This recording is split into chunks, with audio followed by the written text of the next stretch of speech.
Mm. That didn't come. Sorry. Oh dear.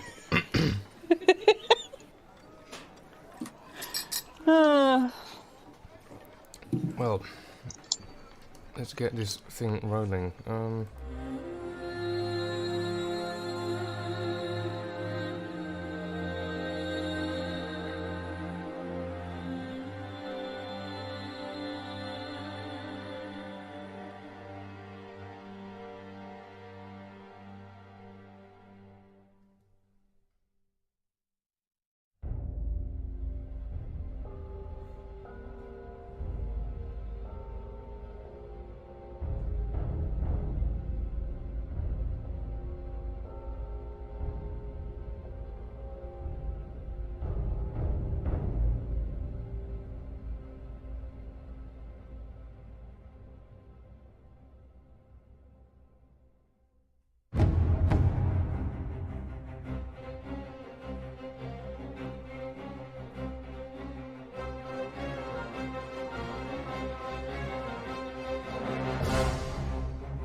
Hello everyone, and welcome to the Unbound. I am joined by, as Dreams would say it, a lovely cast of people, which is absolutely true, including Dreams, Babsky McBoo, Violet Hermit, Cyber Mama, and we have Shannon. Last time we left our story off at the pits of Arphis, where during the day sparring sessions are, well, basically openly held, as in can be used as a public training ground, and where two of our characters, Sargon and Ardeth, did a bit of a match in the sparring ring, seeing or testing each other's mettle, until they was eventually also joined by Messi, and everyone was sort of around, and Messi sort of left off last time starting to take a sprint or a lap around the pit to test out if she could sweat honey. Because our characters had woken up that particular day with the very odd, sticky situation of having sweat during the night. Not sweat, but honey, for some reason, after some very odd events that happened beneath the ziggurat involving some bees. So, Messi, as you are turning your corner around this pit and on the sands, and you sort of stop again at the group, you sort of feel like you've started to break a sweat.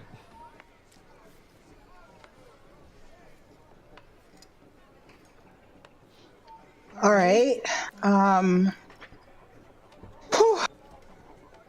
This should do it. And I'm gonna sniff myself. Well, it smells like sweat. There is maybe a bit of honey in there, but you do think if it is, it's a mixture of the two. It's not great. Okay, that's kind of odd, strange. Okay, guys. I sweat, but smells like kind of like sweat and honey. It doesn't smell like you guys.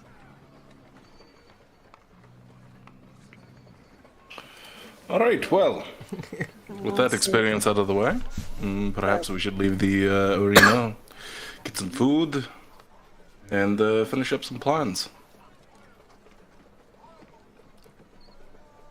Plans. Yeah. Plans are always good.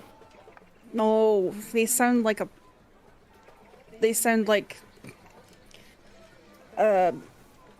they sound stressful. Plans are stressful. That's a lot of stuff to have to remember.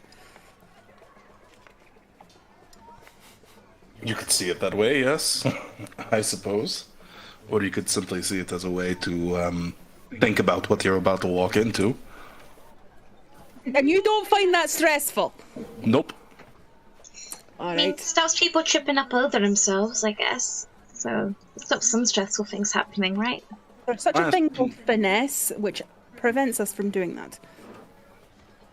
She looks around at you, or she doesn't seem convinced. I'm not convinced at all because they both look like tanks to me. Why are you looking at us like that? What? Finesse seems like a unusual word for two big guys that look like, I don't know, you could snap anybody in two just by looking at them. I don't know whether to be complimented or insulted. Bit of both. Bit of both. Bit Column of- A and column B. Aye. It's with this conversation that you start making your way out of the pits and towards, I'm gonna assume a place where you can find some food and dinner. Or lunch, we should say, because it's not that late in the day yet, if I'm not misremembering. I'll hold on to the reins of midnight and walk him along as we're talking. So, accompanied by the horse as well, you make your way to one of the nearby places for sustenance. Let me double check real quick.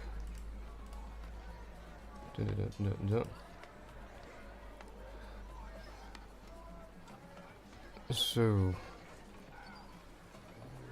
You're actually not too far off from the Banner House at this moment, the place where you sort of ran into Naboo as well last time.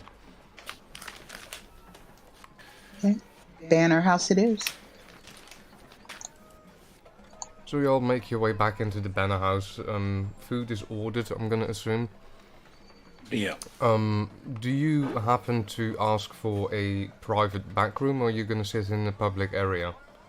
Definitely a private back room. Alright. Private background. So a private back room is requested and sort of pointed out. Food is brought in, and you have the privacy of this room that the moment that the waiter sort of leaves. And the door closes. I find a seat and flop down on it.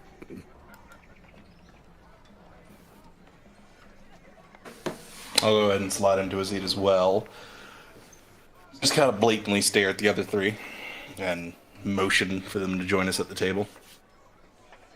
Just scoot. Yeah, I, awkwardly slide in there. I slide into a seat. Mhm. Well, we could always be very sneaky. Well, this is part of what I wanted to talk about. Let's clarify who the we are.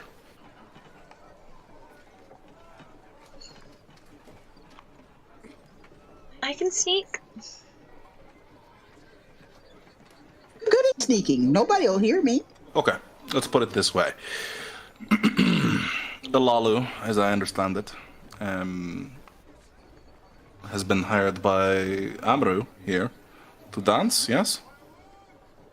Is it you who did that? She's been hired by, oh god, Baru. what is his name?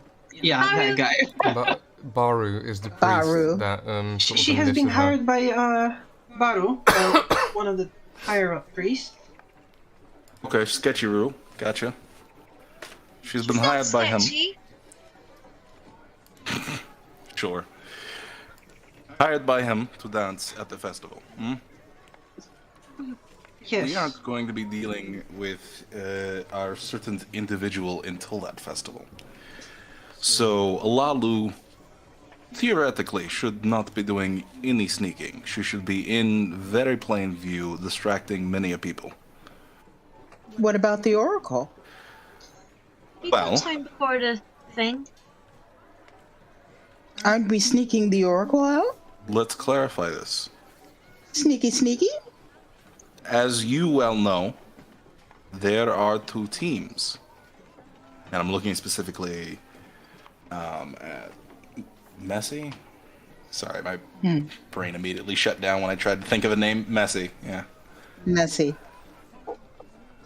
You know there's just more than me that's going to be operating during the festival. And one of those teams is looking to get the Oracle. Oh, yeah. Or did that Well, completely what do slip I your mind? do? Well, what do I do then? I did not know that you would be taking an active part of this, as I clearly recall you got caught spying on a meeting, which dragged you into all of this. So, what do you do? I don't know. What do I do? No, I'm asking you, what do you do? What do you mean? Are you Like, a blade in the dark? Are you the seductress who can get past any barrier? Are you simply the money? I'm So far, I sneaky. tick those first two boxes. Just to I'm say. I'm sneaky. When I move, people don't hear me. I'm very sneaky. Can I recall ever hearing her when she was moving? The night that she was caught, it was the first thing that you heard was Miran, not her. Okay, so It you... was a point as long as she manages to keep that shut. She's actually quite quiet. Alright, you're quiet. Not very good at not being seen, as Moran proved. But quiet. Sure, we can use I that can to wear all black. Yes, you can wear the colors of the most suspicious person in the world. Brown? In the right light conditions, still comes off as the same color. Dark green? Let's not discuss fashion at the moment. No, that's not important here. Either way. What is your plan? Desert colors. I got desert She's still colors. discussing fashion even after we said let's stop discussing fashion. Missy, are you okay? Because normally you're a little bit more put together than this up in the old head It's just organ. that. It's just that. I'm stuck in it anyway. I might as well do something. Alright, sure. I mean, that's the way I I'm gonna see it. mean, But you might as well put me to work doing something. Sure. I will put you to work doing something. And I am very sneaky. Has the And I'm good at picking locks. has the, I can pick a lock. okay. that's useful to know. I mean, Can anyone else here do that? the only lockpick I have is on my belt, and you would just see that there's only a blade on my belt and a coin purse. That doesn't really look like That's a... completely over well, his head. whatever you say. I'm just saying, I'm extremely silent. I can pick a lock. I'm very good at sneaking. How much of the temple district is locked? Look at Amaru here. Amaru, you know that most of the dormitories are not necessarily locked, but the doors to the quarters of high priests tend to have locks. And you also know that, of course, the quarters of the oracle are also... they are provided with locks. To have more privacy. Well, the quarters of pretty much anyone important enough to be of note usually have a lock. The dormitories and the places where the legs are kept, you can move through freely. The vault, of course, has locks. More than one. Well, naturally that, yeah. Alright. So we will need your help in that division. So there you go, that's your job. It's what you get to do for snicking your nose into a bag. You get to pick locks. Alright. Okay. Fantastic. I'm a lock picker. Amaru, do you have duties that you must attend to during the festival, or are you free to also roam? Of them. Amaru, Unless there's an emergency or something. Just the usual preparation. Amaru, due to being a priest in the section of the Ofat, or the Ofar, you are more free to do whatever you feel like during the festival, since it's mainly Manat and Urat's people who are at work during this particular festival. Yeah. Just probably a little bit more free time than usual. And, how quiet would you say you are? Not very. I didn't think so, yeah. But hey, if any of you get stabbed, I can help. Healer. He can also be in the temple without arousing any suspicion. That is true. To an extent, yes.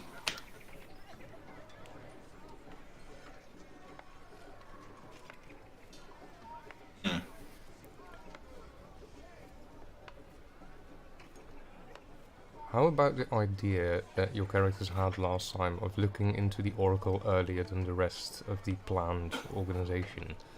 Is that I'm still... getting there, so hold on. Alright. Sorry.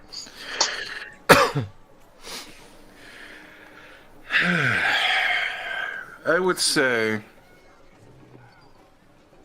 the more we know about where we're going, the easier this will be to pull off. Do we all need to go to the map room? I was going to suggest this, yes. Okay. If we simply blindly walk into the temple district and then simply try and go straight to our target with no idea as to what the hallways will look like, how crowded they will be, things like that, we're bound to get caught. So, yes, I think we should make our way to the university after we eat and have some drinks, and take a look at your very detailed map. And at least give us an idea of the layout of the place. How long, Amaru, is Alalu expected to be on the performance stage, as it were? These are GM questions, not player questions. Amaru, you would expect her to be at least there for 2 hours. Probably 2, maybe closer to 3 hours. And has it been revealed to you if she will be there at the beginning of the festival, or if she is expected for a particular time slot? As GM, I'm assuming the answer should be there. Particular time slot. Oh, okay. Well, she only need to be there when she's called on. Okay. So that means that possibly we can also use you to perhaps provide a distraction while we execute everything else. But we need to make sure that if you're going to provide a distraction, it's one that doesn't involve ripping of any dresses or anything like that, because that would be a travesty. I won't say it. I can distract, but I can be quiet around too. Yes. Very well aware. Besides, and she'll look to both Sargon and Ardith, you two can be quite good distractions. You can all do that. Oh, thank you very much, dear. The point is for us not to be seen at all. The only people that I would want to be spotted, if at all, would be you, Alalu, and you, Amaru. You look like people who belong there. You will be people who belong there. Messi, myself, and Ardeth are not people who belong there. We are people who are supposed to be enjoying festivities. Unless I can get my hands on some uniforms. What kind of uniforms? Well, We could run over to the seamstress and get them made. No. That leaves a very, very silky trail. I do not want to leave any silky trails. I am more thinking perhaps the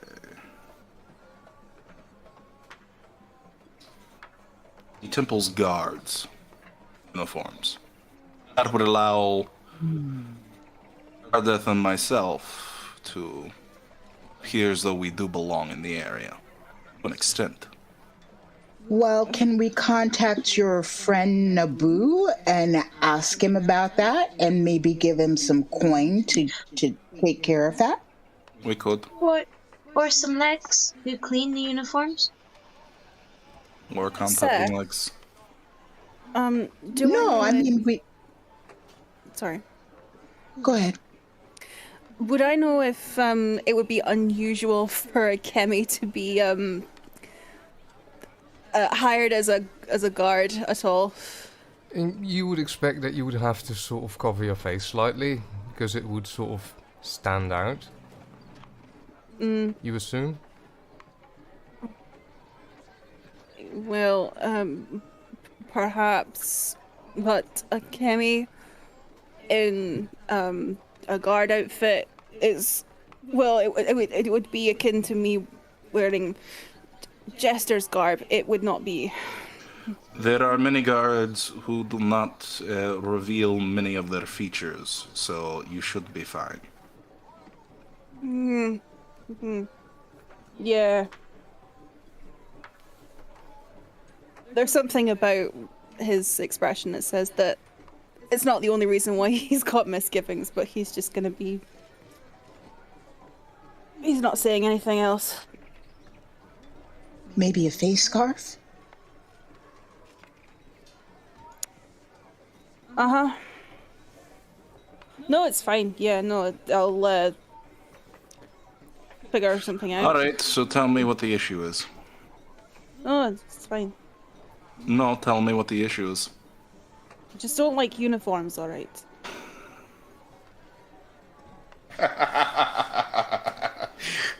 Okay. Alright. But you'll look dashing. Why I didn't say. No, you won't.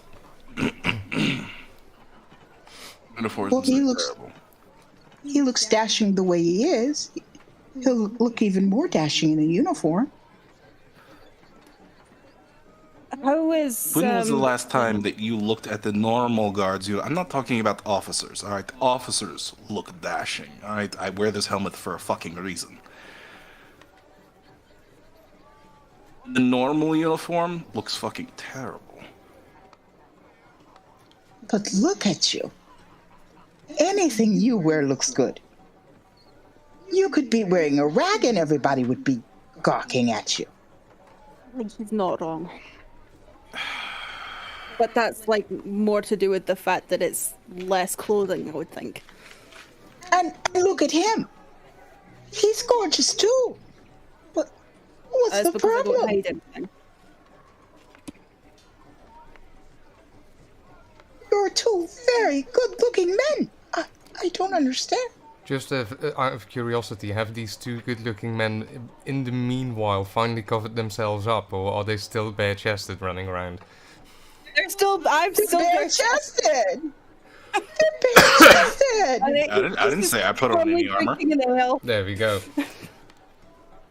This is My armor's next to I me, mean, underneath the table at the moment. For the record, Ardith is usually bare-chested. yeah. Okay. From Because it's Ardeth, I very know. hot.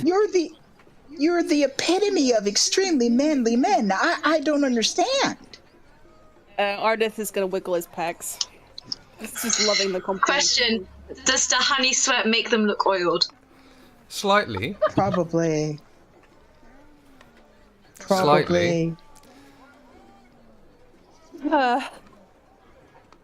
Yeah, he's just individually like moving. This his conversation is pecs, going up places and that down. we don't need it to go right now. Thank you very much, Messy. All right. Well, look, and on top of that, you smell good too. How many men smell good? You smell good and you're attractive? Come on. You in the noble circle, don't they usually take, like, I don't know, milk baths or some shit? Yes, but the smell does not always linger. Whatever. Anyway, Moving on. Alright. before I get too flushed, you were saying about uniforms. Yes, we could possibly acquire some uniforms. That way we can at least semi-blend in with the individuals who will be around the temple at this time. And of course, there's always the option that we go a little early, see what we can get on the Oracle. The only reason I suggest slightly covering your faces is because both of you are very attractive men. My face So was you going to be might covered either way. So you might show, there might be more attention because you're so attractive, not the opposite way around. I will have to Again. cover up anyway. There are not many people with white hair, just, around these parts. Yeah, true. Conversation And- going places we don't need it to go. So, Oh my. This is fine. I'll cover up. I will clench my butt over the idea of wearing a uniform. And what was the next phase of the plan? Alright, let's just... Is it because I said I was going to clench my butt? My apologies. I show tension. It is, it's Vool right now, right? So, when is the festivities? You have one free day left tomorrow. The day after tomorrow is the day of the festivities itself.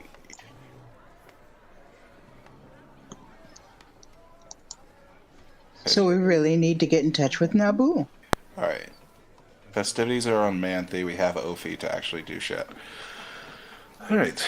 I would suggest that, at least for tonight, we get ourselves a little bit ready, see what we can secure, talk to Naboo, yada yada yada. Tomorrow, we do a little bit of a trial run, and we see if we can either gain a lot of information on, or possibly even get our hands on the Oracle. But we won't push that last part.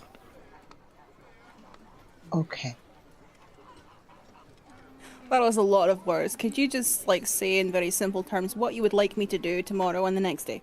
Bunga bunga, we scout tomorrow. What was those first two words? I don't... Bunga bunga, it's a... Right, that's what... You're not a local. It's a thing. Don't worry.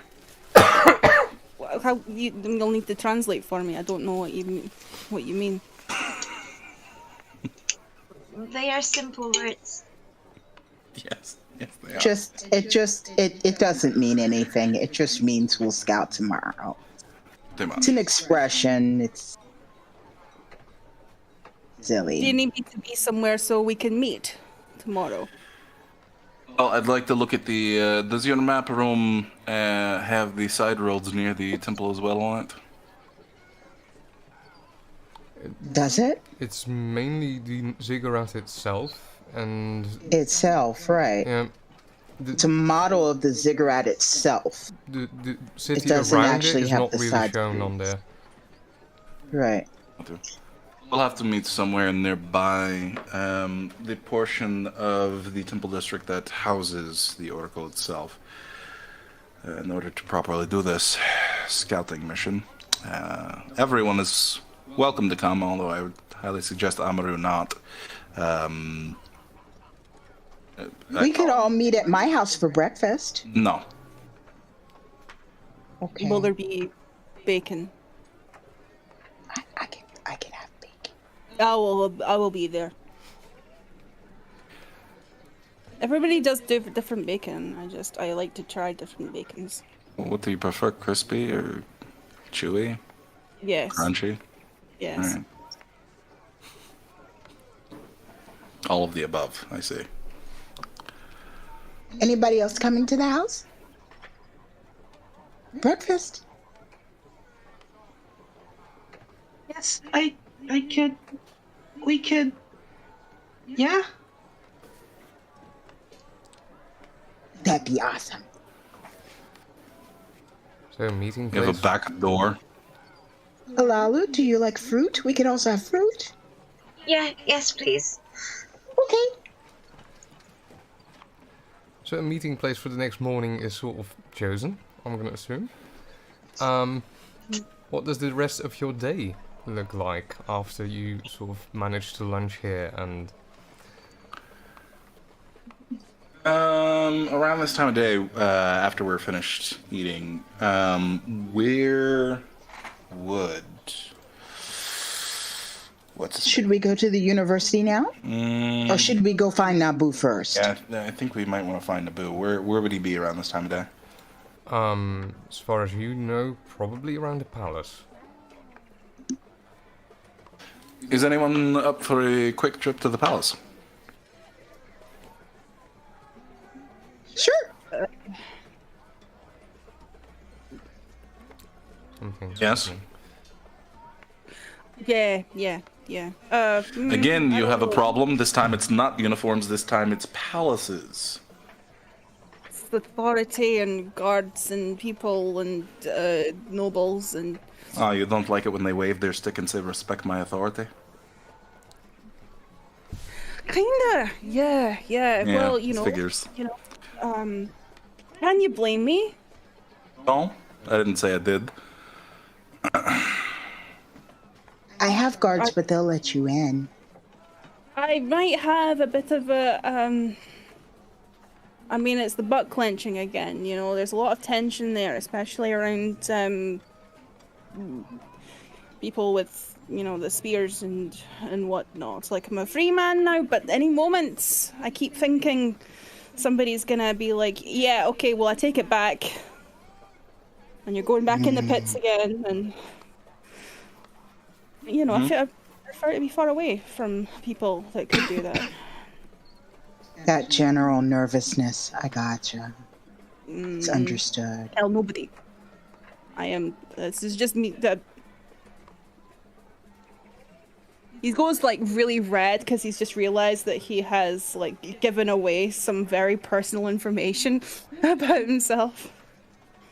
And now he just goes quiet, like his face like a tomato. He's just gone quiet.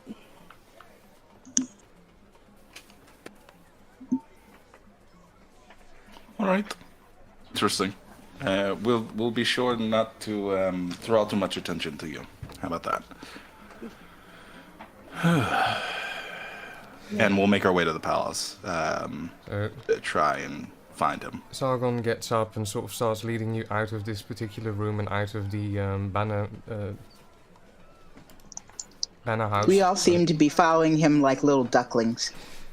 That is completely up to you. If anyone feels like splitting off, they are free to tell me. But if not, then everyone will be following him to the palace district. I will walk alongside Sargon because, you know, it's a power, you know, just making sure that, you know, he's not walking behind him. It wasn't today that the rehearsals were for the dancing, was it? Because that's the only reason she would split. Or was it today? There were also rehearsals today. Okay, then she'll excuse herself. So, Ilalu... Oh, you have to go? If there's rehearsals, Ameru will also split because there's another person there that he's gotta watch dance. Oh, right. Okay. Alright. You two have fun. Don't tell the world about your plans. Why would they ask? That's... Never mind. I don't think they would. That wasn't the point. That was not the point. Alright. Go to have fun. Bye. See you in the morning. I make sure to give them my address. So you now also know where Messi lives, as you two split off towards the temple district for potential rehearsals. And the rest of the party, Ardev, Sargon and Messi, are making their way onto the palace district. Arriving at the palace district next to the river, you make your way inside the outer walls of this particular district. And I'm going to assume that a sort of instinctively Sargon sort of starts heading in the direction of the garrison. And I will put on my actual armor this time.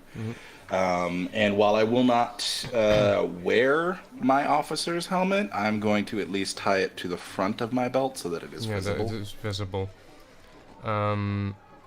Specifically due to it being visible, you're sort of automatically let in by the front guard. And they let you pass on towards the garrison itself.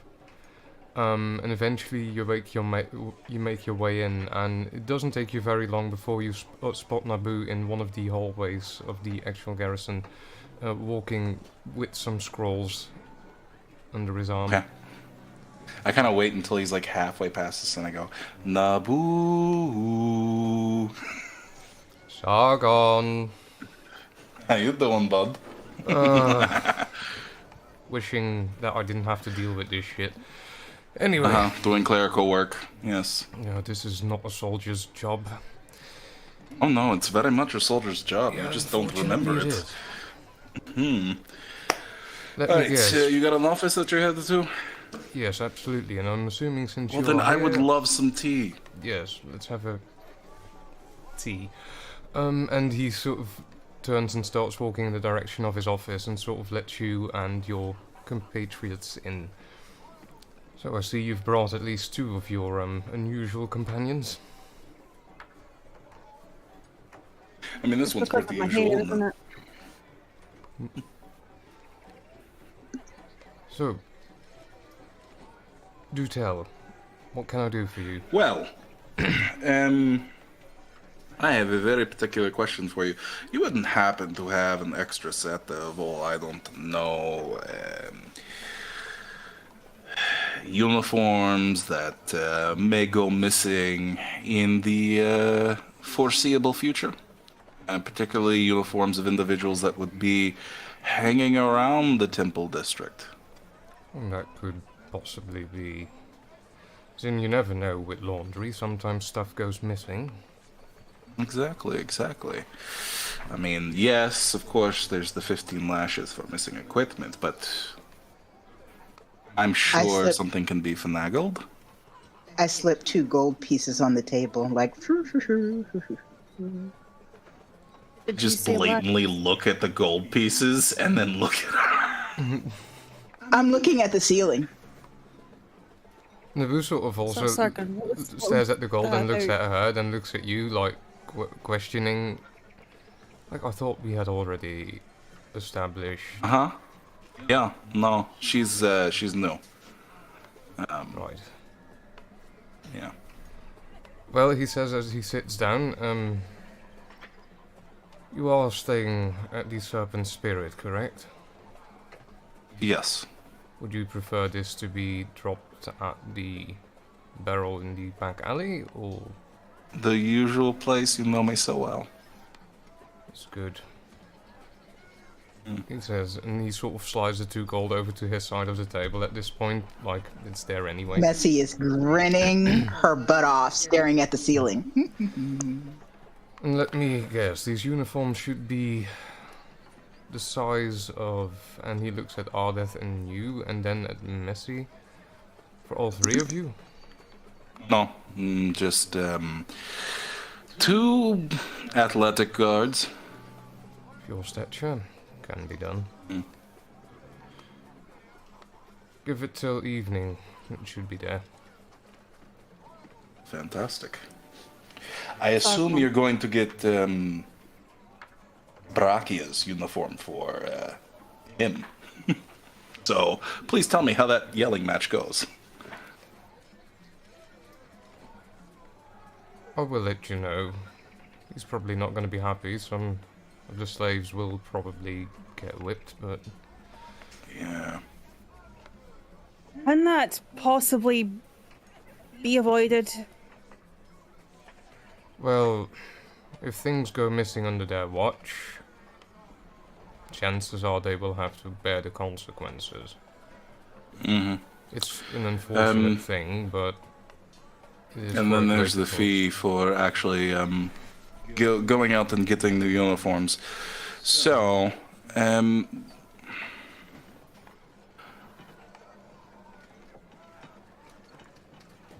order to lighten the burden on our 2 poor subjects, for everyone's sake,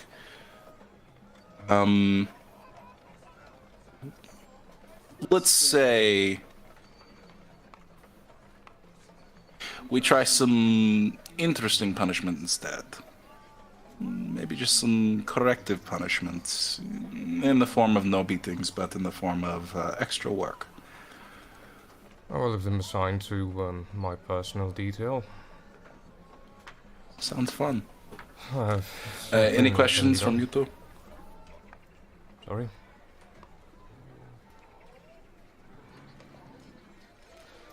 I am fine with not knowing much more than this. I will assume, however, that when you're done with the uniforms, they will reappear in said barrel. Yes, they will. Good. Well then. And if you don't, the cost to replace them will instead be in the barrel. Sounds fair. Good. Unless there's anything else, I have, unfortunately, these to get to, and he puts a hand on the scrolls. The beauty of administration. All right, Don't get have fun. started. The tea was fantastic, and I say that loud enough so that maybe someone directly outside the door would hear it. Clap the two of them on the shoulder, and I walk out. Okay. Start making your way follow. back Has out. he noticed that he hasn't heard her walk at all? No, haven't been paying attention. As I get the two of them out of the room, I kind of poke my head back in the room real quickly, and I kind of give him a look that says, "Well, why didn't you say anything while she was standing there? Come on now." He sort of gives you And that, I close the door. and the door closes.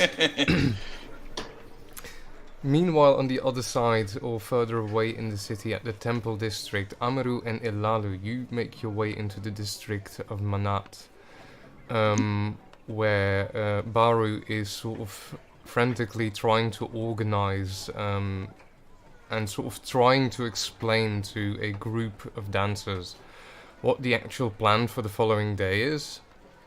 He seems nervous. He's a nervous wreck at this time. As you arrive sort of near the shrine to Manat.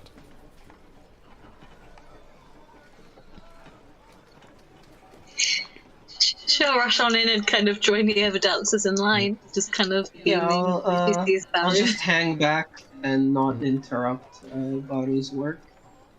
But Baru sort of recognizes Ilalu's arrival, nods at her, kind of thankful that she's there, and then he starts sort of repeating from the beginning what the whole plan for the day is. There will be a lecture sort of held from the ziggurat near the square, the start of the day, and the dance will begin at the foot of the ziggurat, where you will sort of dance your way in a column. They call this it's sort of a sacred procession. Procession is a word that will make its way to the riverside near the actual tower that lifts the water into the aqueduct. And there will be a last bit of performance at the riverbanks itself, as the priests will do a ritual to sort of invoke Manat and Urat to bless the riverbanks with fertility. And it's after he sort of explains this that the sort of practice starts to begin. Lalu, as you also start participating in this practice, I would like to have a performance check from you. Yeah, performance, dexterity, I'm assuming. Dexterity, yes.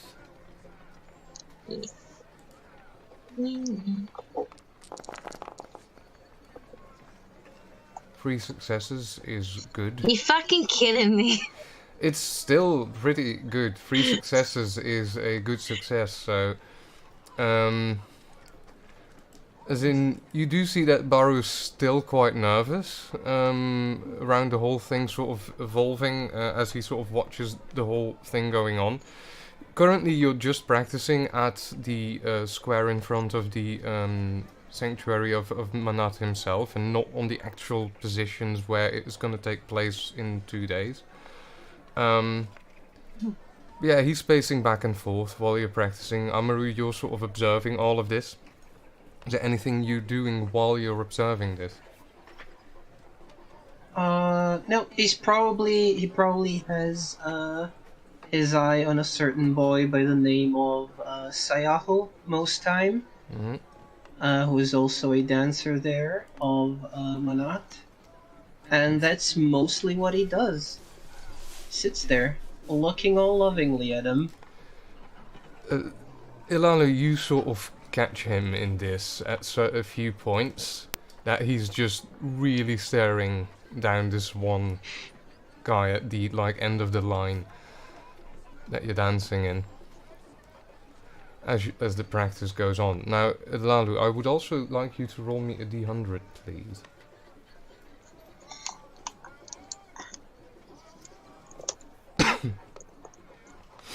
Played it. There we go. Let's have a look. The fuck? Oh, one. Right.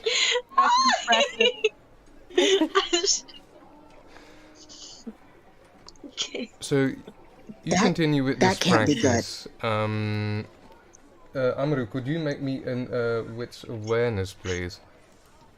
I could try, most definitely. Awareness, wits. There we go. Double check that. A1. It's- Seems to be the you number are today. too observing of your quarry at the moment and not really noticing much else. Ilalu, you start having a bad feeling about all of this. You know you're doing your pace as well, and practice is not going bad, but something feels off, something feels wrong.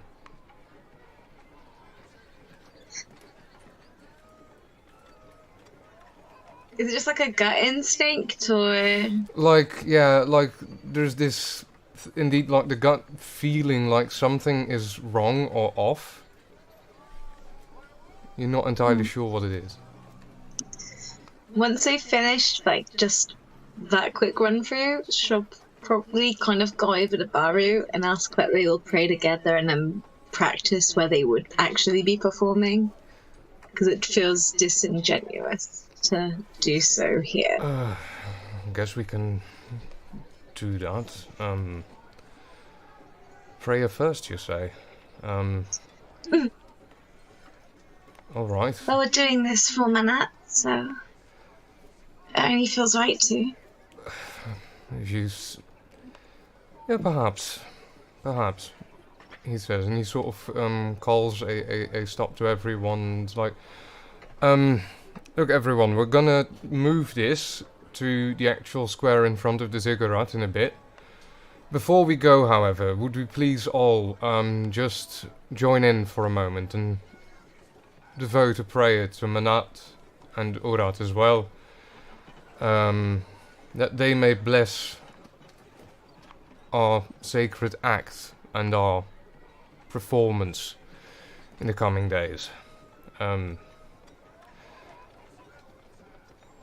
you see sort of everyone starting to sort of bow their heads down as he sort of starts chanting a prayer. Despite the feeling of praying and sort of trying to find relief in that, this gnawing feeling sort of remains for you, Ilalo.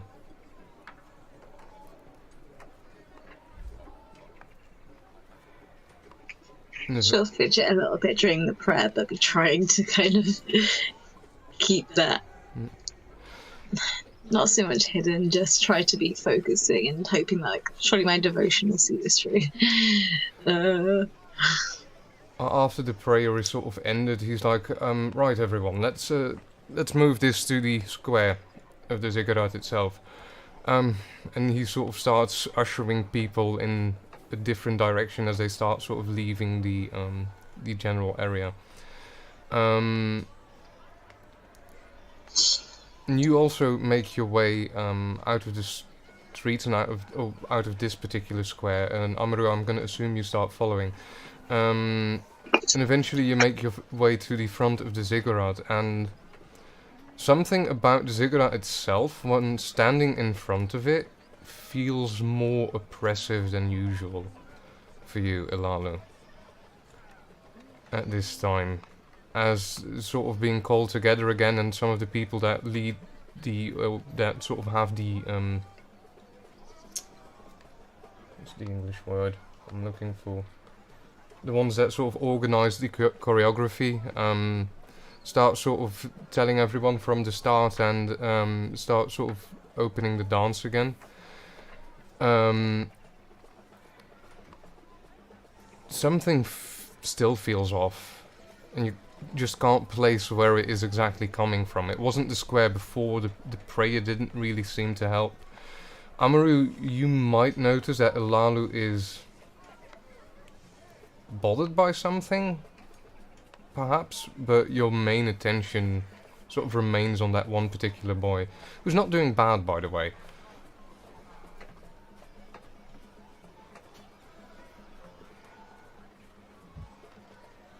Yeah, I wouldn't probably intervene.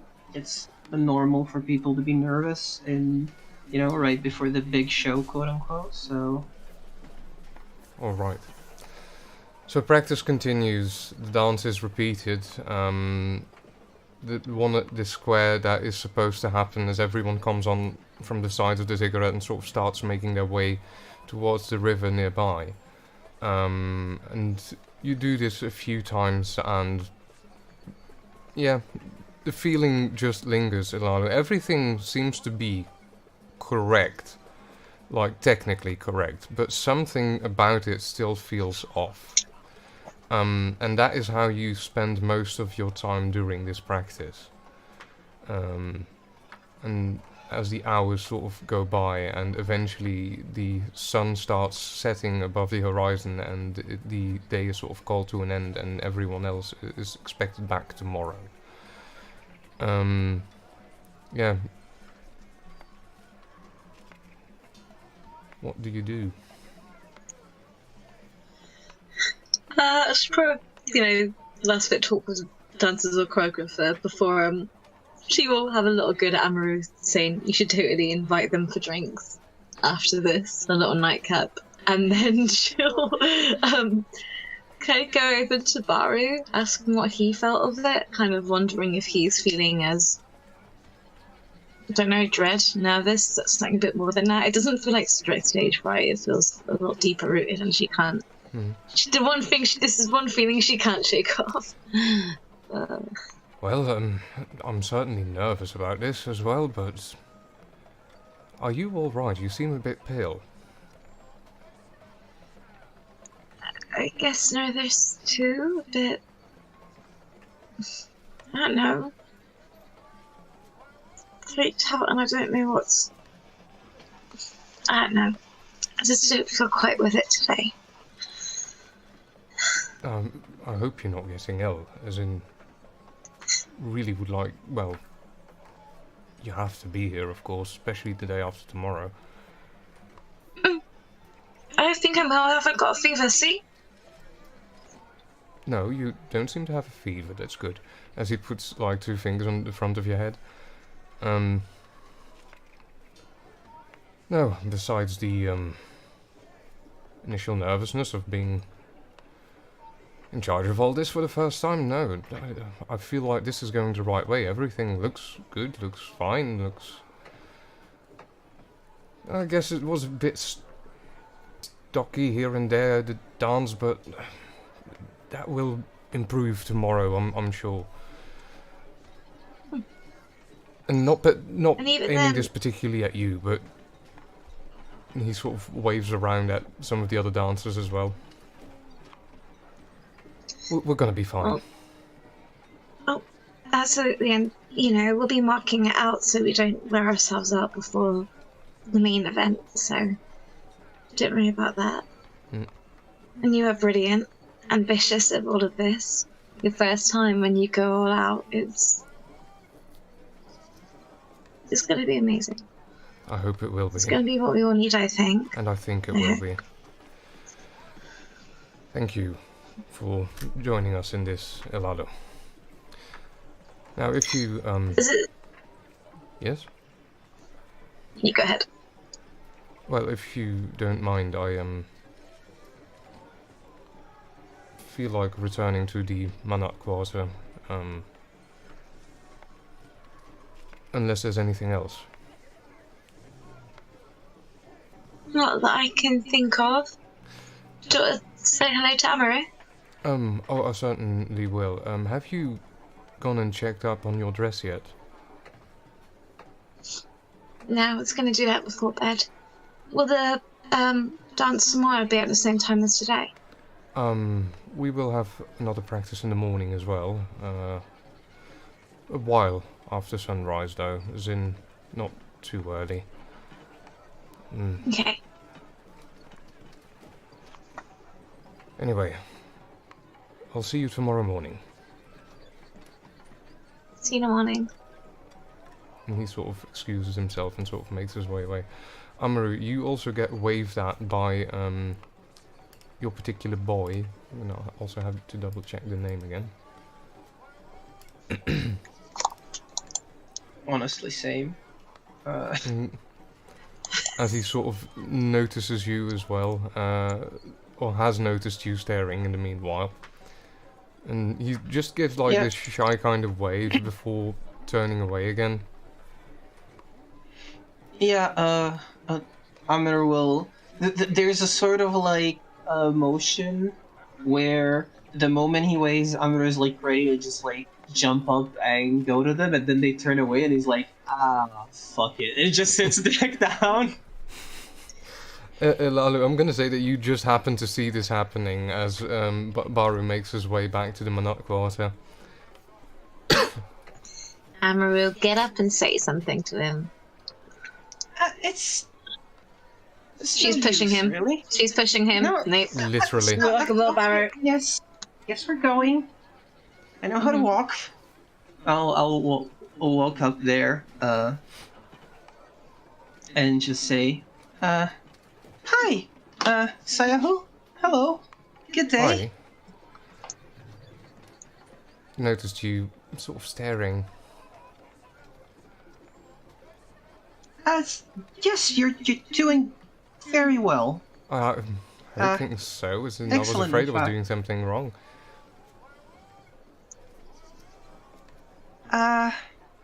This is my friend, Lalo. Oh, hello, Lalu. Hello. I've noticed you dancing up front. You're really good. Thank you. I look forward to dancing with you for the actual festival. But you two should go grab some drinks sometime. I think you'd have a lot to mull over. He looks over at Amru and sort of says, yeah, that would be nice, I think. Yes, we haven't done that in a while. No, I don't think we've ever before. Haven't we? Goodness, I might have lost my mind. Are you alright? As in... You seem nervous. There's a lot's been happening recently with the festival and all. That's kind of true. Well... Yeah, when he sort of looks back and forth between Alalu and Amru, not entirely sure who to direct the question to. What time and where?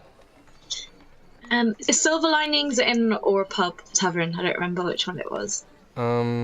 Silver Lining was also one, I believe. Let me double check real quick. Drinking house. So you only want to remember the name. The Silver Lining is actually an inn.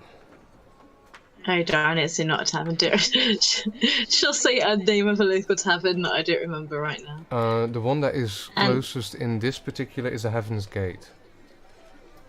It's in the actual How about Sacred Quarter. What about Heaven's Gate? Sounds like an absolute plan. Yeah. Maybe after rehearsals tomorrow? After rehearsals tomorrow? Yeah, sure. And he sort of smiles at Amaru at that point. Yes, I'll be there. 100%.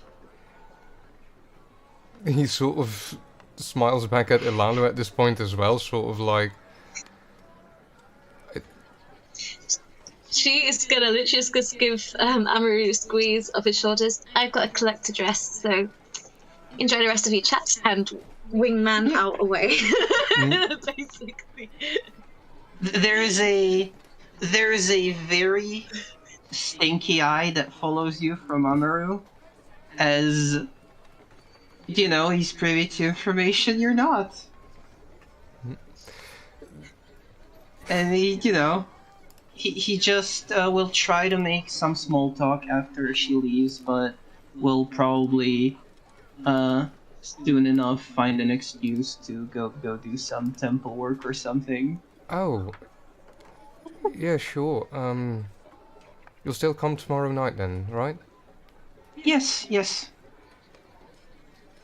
Well, if I'll see you there. if you have to get back to your duties, yeah, I'll see you tomorrow then.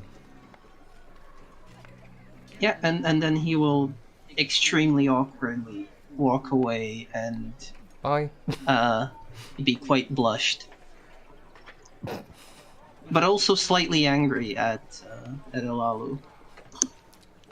He takes his awkwardness and he sort of channels it into seething anger as he walks away to do some chores. Oh. No, does that mean I can't share your dormitory? God damn it. So Ilalu is making her way to the seamstress and Amaru back to the quarter of Ofat. Meanwhile, the other group, you've had plenty of time to sort of leave the palace grounds again if you've wanted to. The day is open to you as well. What do you do during the daytime? We're heading towards the university to go look over at the miniature.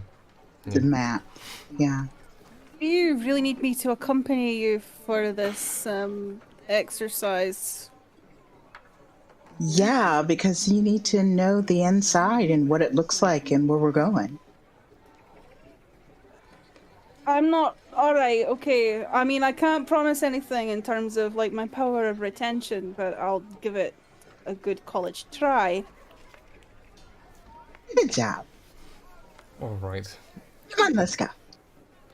Eventually all of you make your way into this small, not as dusty room anymore, as in people have been in here lately.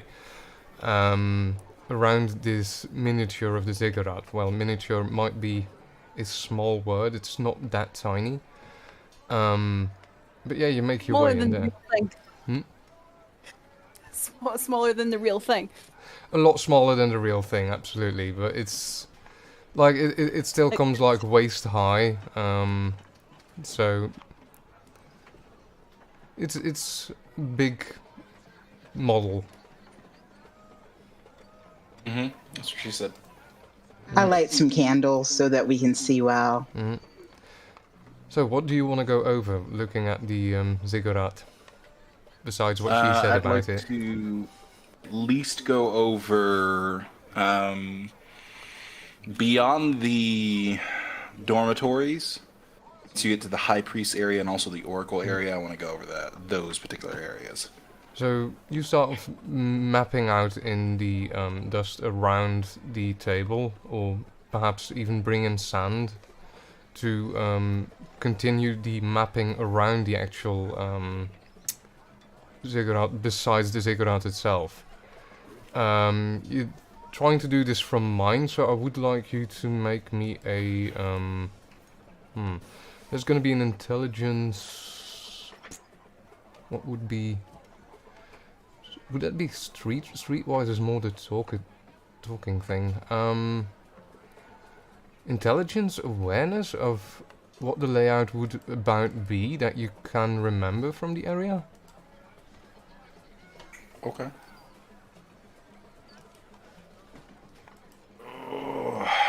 Willpower. Go ahead. Also, question: did we recover any willpower since last Yes, episode? at the start you recover I, 1 point of willpower. Whew. Great. Can I get in on this as well? Because I'm curious. Feel free. All right, let's see if I can remember Keep sort in of mind, the willpower is after area. the roll in this system. Yeah, I recognize that after I said it. 5 successes Nice for awareness. death. Wow. Way more dice than I have for this entire endeavor. 2 dice. 2 successes. Oh, and I got successes on them. Alright. No willpower. So you've walked a bit of this quarter earlier, the last few days, walking around there with Amaru as well, being in the dormitories, and you've been paying attention. And Sargon, as you start mapping things out, you notice that Arda sort of stops you every once in a bit and starts correcting you, and also sort of takes a finger and starts drawing a different building in the sand and sort of adjusting the streets that you're trying to sort of lay out. And yeah, this is starting to feel pretty accurate between the two of you. As we're working on it, and every once in a while, Ardith comes over and makes a correction.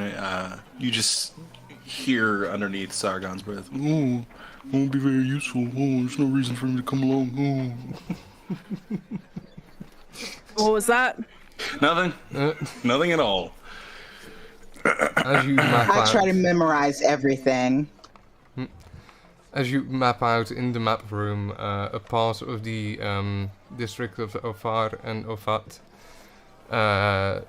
which includes the not too far from the ziggurat, the quarters of the actual Ofar himself, and the quarters of the Oracle, where you assume this particular plot of what is probably going to be gardens, with a quarters in the middle of it, but you've never been inside there, as in it's closed off, but it's a larger section that you sort of have drawn out. And you also notice that Amaru's dormitory is not that far from all of this, as in it's quite within reach.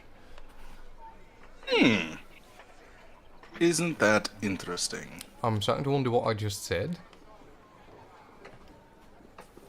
I don't know. Okay. Gabunga, real funny. All right. Something tickled her. Sorry, my cat just brought down the mattress that's like propped up in the. Oh no. Cat fails. Yeah, Yeah, I get sorry. that. I get that entirely. All right. Carry on. So, would it be fair to say that because they want to appear to be coming out of the ziggurat during the festivities, I assume, or do they just go around the ziggurat entirely? You are quite certain that the high priests will gather at the top of the ziggurat for the festivities and will make their way to the front entrance to sort of overlook the square during the start of the ceremony. Yeah, you're quite certain of that. In previous years, has it been the gathering of the high priests and then the oracle coming along towards the end, or what's usually been the procession? The oracle hasn't really appeared during these rituals. The oracle rarely appears. It's not the oracle would a still be in yearly their appearance. chambers. It's only when something very particular is supposed to be mentioned by the gods or sort of communicated by the gods that he appears. Okay. Next question. The time that we would have before the Ofar, is it the Ofar? I believe it's the Ofar. Yeah. Would arrive with the other high priests. Like, so the high priests are gathering, say, and the Ofar is on his way. What is the window of opportunity to intercept him in that time period without alerting everybody and their mother? You looking where he's coming from, like his personal quarters towards the back of the ziggurat and then his way up, you assume he will have like a 7-minute walk to get there. But you assume he's not going to be alone. You think he might be flanked by at least 2 people. Do I think those people are going to be guards or legs or other high priests? Not entirely certain. In your mind, you currently, with the information you have, you're not entirely sure, but you would assume at this time that they'd be trained warriors, just because that is the safest thing to assume right now. You do know that the other high priests will probably make their way up the temple from a different side. Fan-fucking-tet. That's what I needed. Thank you very much. So, with that information, I'll specifically point at that area and say, on the festival, this area here is our window of opportunity. I think I should bring my dart gun. I've got poison darts and I've got sleeping darts. I'll bring both. What is a gun? It's a dart. Oh, you mean a blow dart? Blow dart gun. I don't know. Okay, I don't know what a gun is, but I know what a blow dart is. Logart. Actually, so do I. Blow dart gun. Some things are just better kept simple. Blow dart. Not. I don't know what this last word you keep saying over and over is. But Whatever. I have poison darts, and I have sleeping darts. is there some fancy mechanism for the nobility so that they don't have to put their mouths on the blow dart in order to? No, I just... Do you get like a sack of air and? You're so funny. You're just so hilarious. I have never heard of a blow dart gun. I have heard of blow darts. I have never heard of a blow dart gun. What kind of poison should I bring? Should I bring just paralyzing poison, or should I bring killing poison? What kind of poison? Paralyzing. We don't want to kill the guards. Okay, paralyzing poison. That's good information. I'm asking. These men are simply doing their duty. They are not loyal to the Ilfar. How do you know that? They're soldiers. They don't give a shit. Okay. I'm just checking.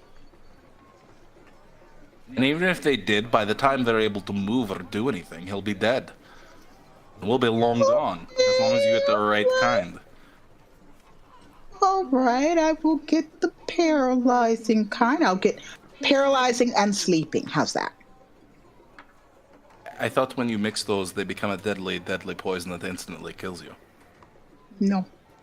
I'm assuming she's not planning on using both on the same person. I would hope not. That I would. I shouldn't have asked for a clarification.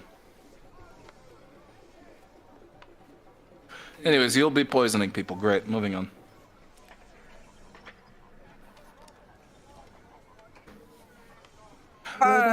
I wish you would mention that you were going to do this whole blow dart thing before, then we could have at least seen how good you were with blow darts, but alright. Well, we can go practice. I can go show you my little area where I practice. Alright, no. Okay. You were asking how good I was. So as the planning is going on, I'm gonna say that Alalu is approaching the house of the seamstress. Alalu, this gut feeling of something not being right has sort of followed you from the square at the temple towards this house, and it now seems to loom over the house of the seamstress herself as you sort of start making your way towards it. She'll enter with like the trepidation, but familiar face. This feeling will go away soon. You know, everything's gonna be fine. She's just gonna be dancing while someone's getting assassinated. Oh, that feels wrong. That doesn't feel right. But it's gonna make things better. And hey, maybe she's just nervous because this would be the first dance that she doesn't know if her family's gonna be there or not. Maybe she should ask her seamstress friend to let her, if not her dad, at least her brothers know. I don't know. But yeah, she'll kind of fidgeting and doing an awkward shuffle outside the door for a bit. She'll actually enter. Oh dear, there you are. Oh, come in. Hi. Look, I've been working on it, and I figured I'd wait for you for the next bit to make sure that you liked it. And she sort of shows you this wonderful dress, hanging of this, mannequin-like shape, standing like in the middle of the room. It's absolutely stunning. Thank you. She'll kind of hold it on a bit, and then she'll just kind of give her a hug. I can't wait to try it on and see how it moves. How have you been? You doing all right? I'm fine. Yes, I'm good. Thank you for asking. Shall we try it on? Yeah, yes, please. As the two of you approach the dress, and you sort of start reaching out for it, and sort of the moment you touch it, the place where you touch it, it suddenly feels like the fabric is sort of worn out and old and starting to come apart at the seams. And the moment you touch it, the dress sort of drops from the shoulders onto the floor, and like this, almost like the earlier bees, a small swarm of moths sort of fly out of the actual dress and sort of try to find and make their way out of the room.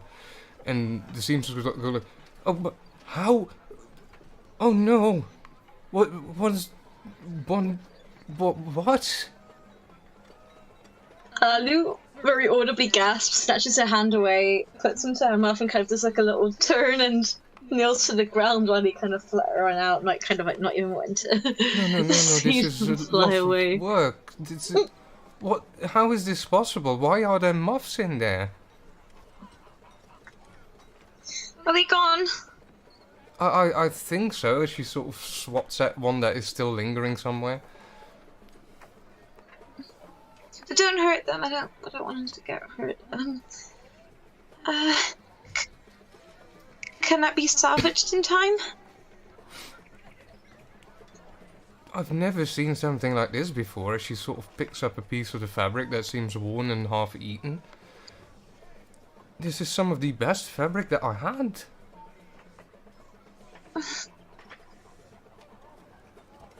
How can such a thing even happen? She starts I don't know. picking up more of the pieces. Oh no. We're gonna have to start all over again, like this is... Can I help? Please, like, this was a lot of work. I can't really do this all again just alone. Like, we don't have that much time left.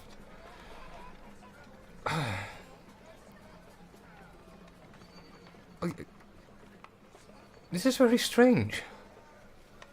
Mm-hmm.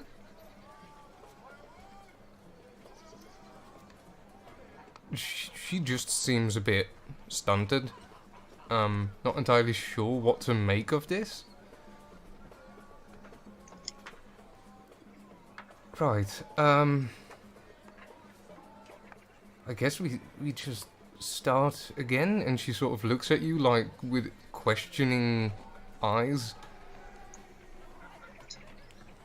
I guess so. I mean, you don't think somebody stretched out the fabrics that you were using at some point, right? I mean, nobody has been in here, I think. Like, why would someone do this?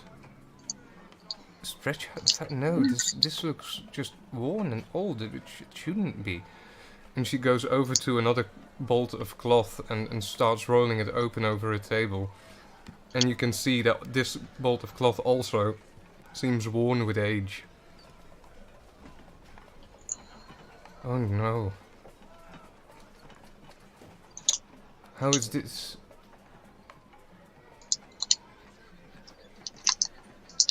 I don't get this. is it all of them? And she starts going to the next bolt, and it's also worn and old with age and sort of half-eaten, and the next one as well. Oh, my cloth! All of these linen! What happened? Oh no, this is gonna cost me a fortune to replace. Is there somewhere else that we can go? Maybe the temple can help compensate you? Oh,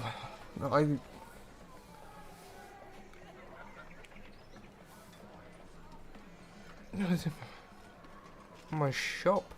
I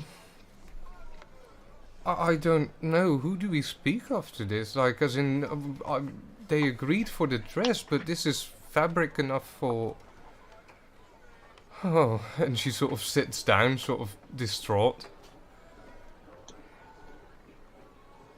This is a bit, She'll sit next to her. What is happening?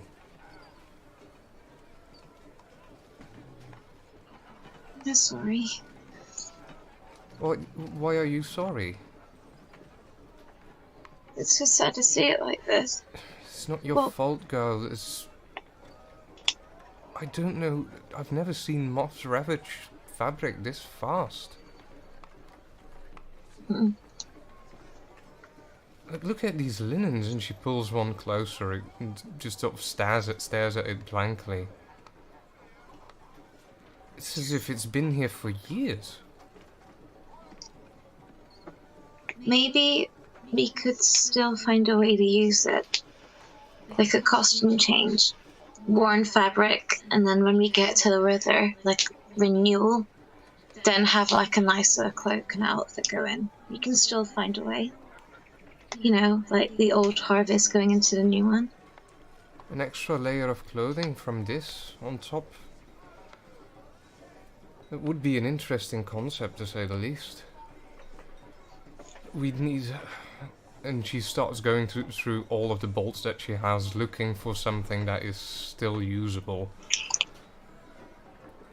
I just don't understand how this can happen. But we're gonna need new cloth for your dress, like... We can't have you... Oh, this is... And she just starts sort of calculating in her head what this is going to cost her. And she sort of just doesn't know what to do. And you can tell.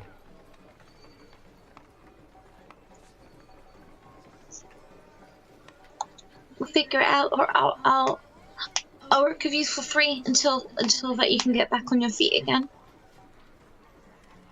Oh, good. The cloth market is going to be closed tonight, but we should really go see them in the morning. Perhaps we should see Baru first, your friend from the temple. He might be able to... I hate asking him this, but we're going to need cloth for your dress again. So maybe try going to him now? I guess, and she sort of shuffles up from the chair that she sat down in for a bit. Right, let's get out of here for a minute and just think on what this could have been. Yes, let us go for a bit. And she sort of starts shuffling out of the house.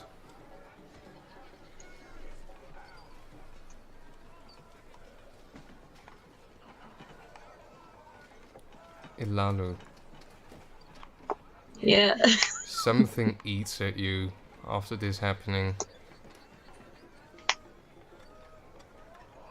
You almost feel as if you brought this to this house from the temple for some reason, and it's not a nice feeling.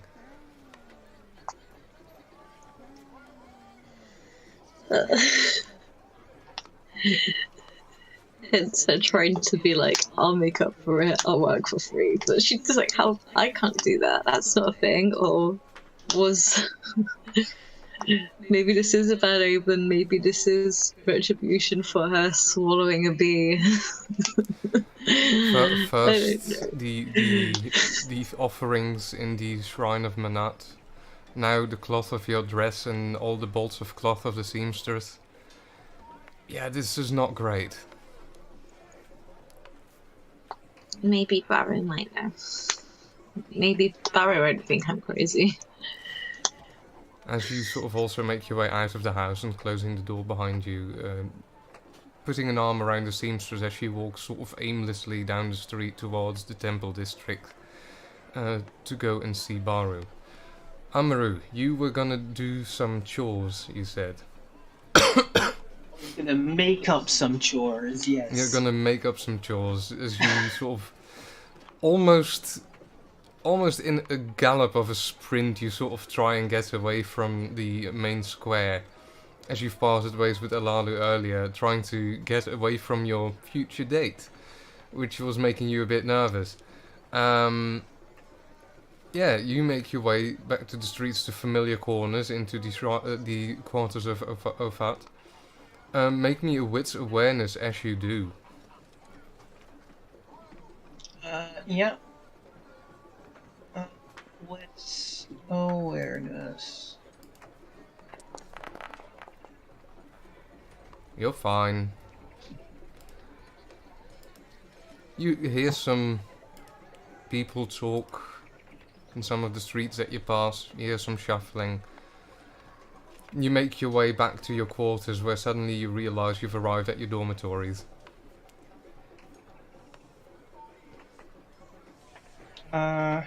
Yeah, I guess I'll enter the dormitories. Is there anyone inside? Currently no.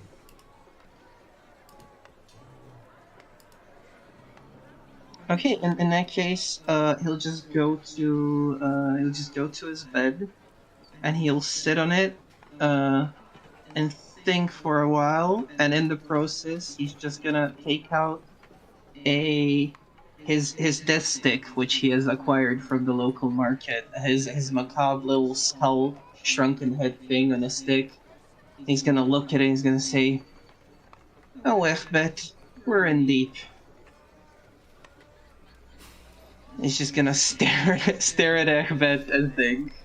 The head stares back as far as it is possible with soon shut eyes. And there we're gonna cut out for a little break, so that all my players can get a drink and get something to eat. So everyone, we'll see you in about 10 to 15 minutes. See you soon. Bye bye.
And we're back.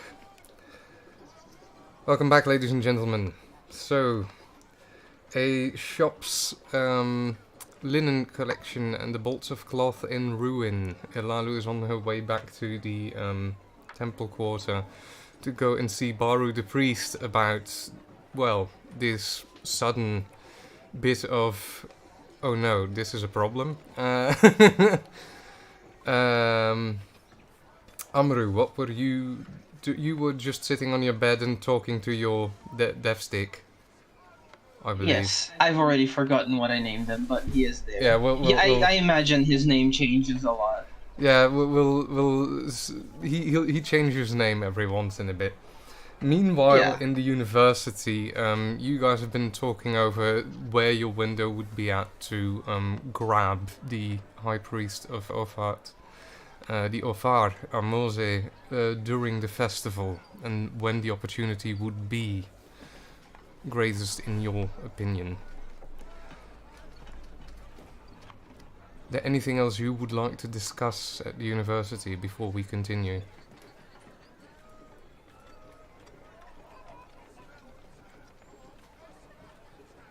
No, I think we're good. Alright. So, and there's only one more thing before the night really falls, and that is Ilalu and the seamsters arriving at the shrine of Manat, where you go and find Baru, who seems surprised to see you again this soon. Is that, oh, you're back already? Is there anybody else in the temple, or is it just him? There's probably a few other priests around. Few legs that seem to be sweeping. Yeah, she'll rush on over to him and give him a hug. Quite nervous and a bit erratic, and just kind of like, I need comfort. What's happened? Can't really explain it. But what do you mean I can't really explain it, child? Well, we went to try on the dress, and it was stunning, absolutely amazing work of art, really. And when I touched it, it was like it was worn and old, and there was this like whirlwind of moths, and yeah. You're making no sense. What happened? You can go over to the shop yourself. It's everything that was, all of the material, it's all worn out. It's all been just, yeah, like it's all been rotted. And he sort of looks over your shoulder and sort of sees the seamstress sort of aimlessly standing in the doorway, and then sort of looks back at you.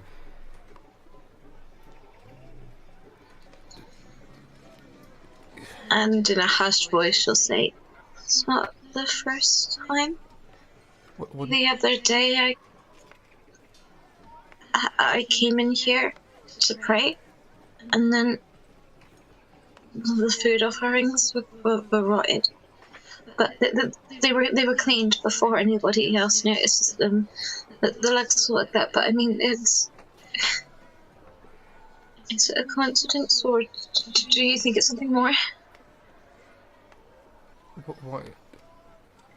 This all sounds a bit, and forgive me for using these words, but it sounds a bit superstitious, like... Are you nervous for the dance? And how I wasn't until I was. Why would... I don't really understand, and you say all the fabric has gone... bad? Like worn out, like it's old, worn.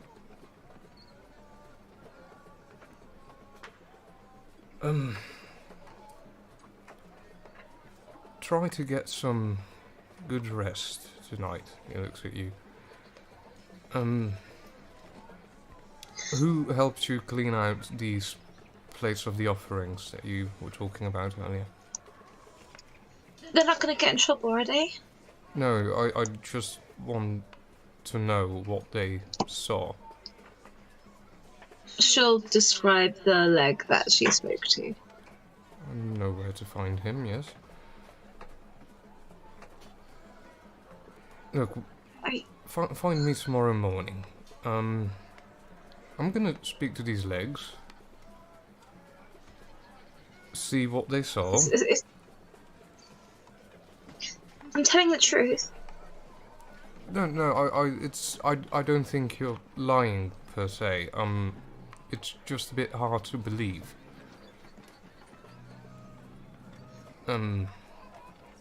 Is there a way to like cleanse me for, from that so that it doesn't happen again? But child, I do believe you're already blessed by Manat, as in I wouldn't see why he wouldn't have. I sort to be. And weird things have been happening. Since what? I was looking underneath, and there was weird stuff down there, pictures on the walls, and a swarm of bees, and they wouldn't stop, and they were trying to get in my mouth, and I swallowed one, and then since then, I sweat. There's like honey, and it's weird, and like. Calm down. I'm not following like whatsoever. You went looking underneath and bees. You swallowed a bee. You sweat honey. Yeah.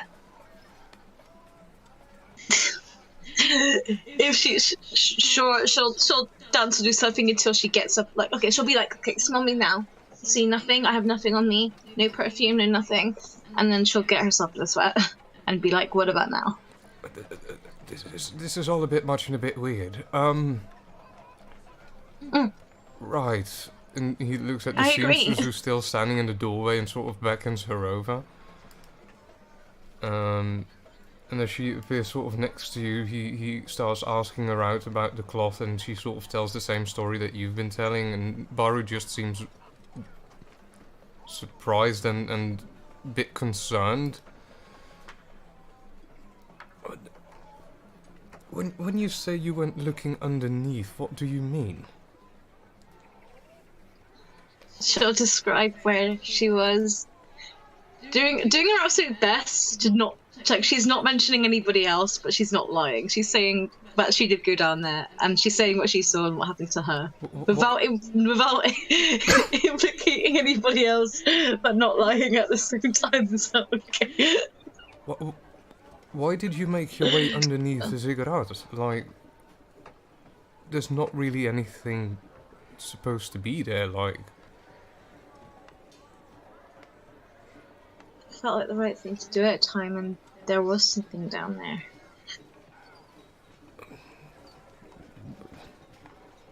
If there's something beneath the ziggurat, it should be holy, not unholy, if that is what you are suggesting. I'm not saying unholy, like, I think it's, like, Iora, right? Earth Mother, but...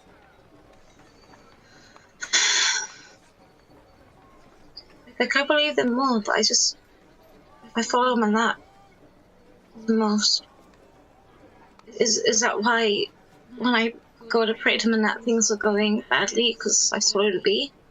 If that were true, then the Ofar would be correct, and that is not something that I can accept.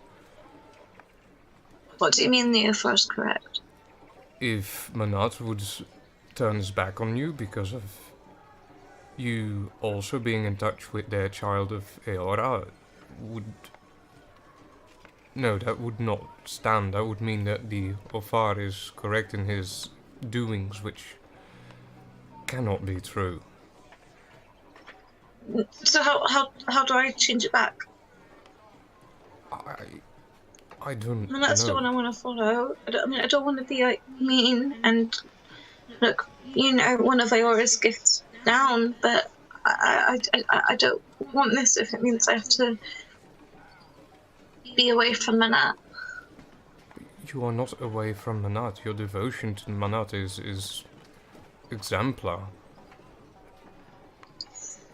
Then why do things rot away? I do not know, child. I'm sorry. I don't.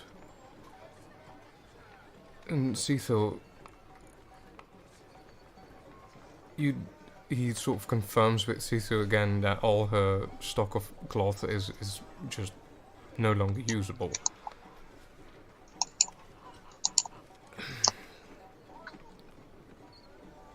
Look,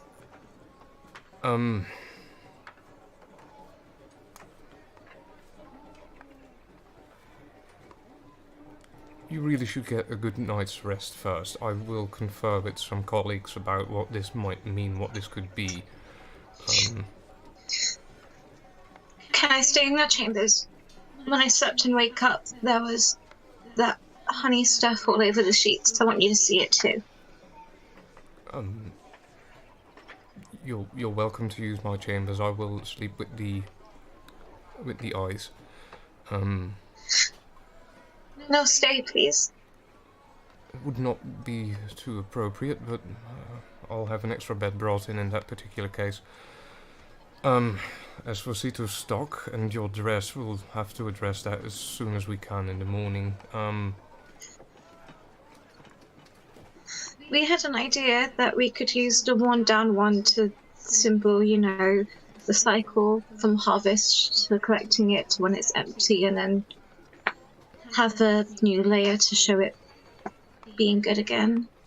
It's not like it's all gone to waste. That might be interesting, I guess. But we digress. You just need more material.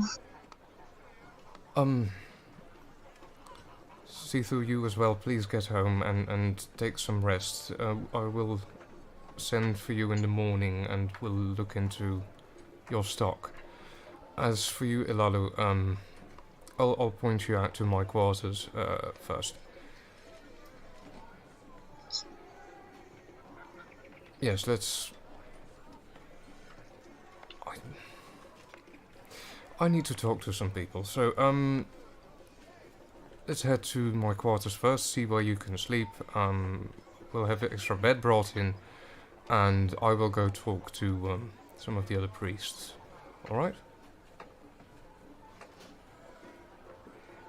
Not gonna get in trouble over this, are you? No, we will keep this far away from the Ofar. I think I know who to talk to that I can trust with this. But yes. And he sort of leads you out of the temple first after sending Cethil back on her way, who still seems a bit distraught. And that's where the night falls. And unless anyone else wants to do anything else this night or this evening, we're going to continue towards the early morning of the next day, the day before the festival. Ardeth is probably gonna check in with the family before he goes to bed. Alright. In particular, Ushara. The daughter, making sure she's okay. Ushara seems quite fine today. There was not a lot of fighting, according to her, today. They seem to be finally talking, like adults should, at the household. Progress. He observes, he doesn't really, he doesn't inject himself at all. Kind of keeps his distance for the time being. So, night eventually falls. Sargon, you will find eventually the uniforms being delivered in the barrel in the alleyway behind the Serpent Spirit. And as the two moons start to rise as opposing crescents to one another, the night falls and you all eventually find your place to rest and to sleep. The night is remarkably restful compared to the last night, for all of you. And when you wake up in the morning, no weird, sticky shit. No honey, no weirdness. You had a normal night's rest as far as you know. If you dreamt, which you might have, you're not entirely sure what it was that you might have dreamt. But it wouldn't have been too bad, you think, as in else you would probably have remembered. Elalu, you as well wake up in Baru's bed, and Baru's sort of asleep on a cot somewhere in the corner. And as you wake up, the bed is just clean as it would usually-ish be. Just looks around her like, come on. We had to clean in the plumbing sauna bloody baths last time. Why? She'll just probably put her knees to her chest and cry it out. Like, this makes me look so bad. Baru sort of wakes at you crying out and is like, what's wrong? What's going on? I mean, I guess it's good, right? It's like the bed's dry this time. There's no honey sweat, but it happened. It happened. I cleaned the sheets and everything. They were so sticky with honey. Right, you said that yesterday. But I mean, I guess if it's not like that today, it's good, right? Like, whatever it is getting less, right? It's a good sign, yeah? Take a deep breath. Just calm down. If it's not happening again, that's a good sign. Because people shouldn't be sweating honey. It would be a bit weird. But you smelled it last night, though. You did smell it last night. Yes, you smelled like honey. You still do, I think.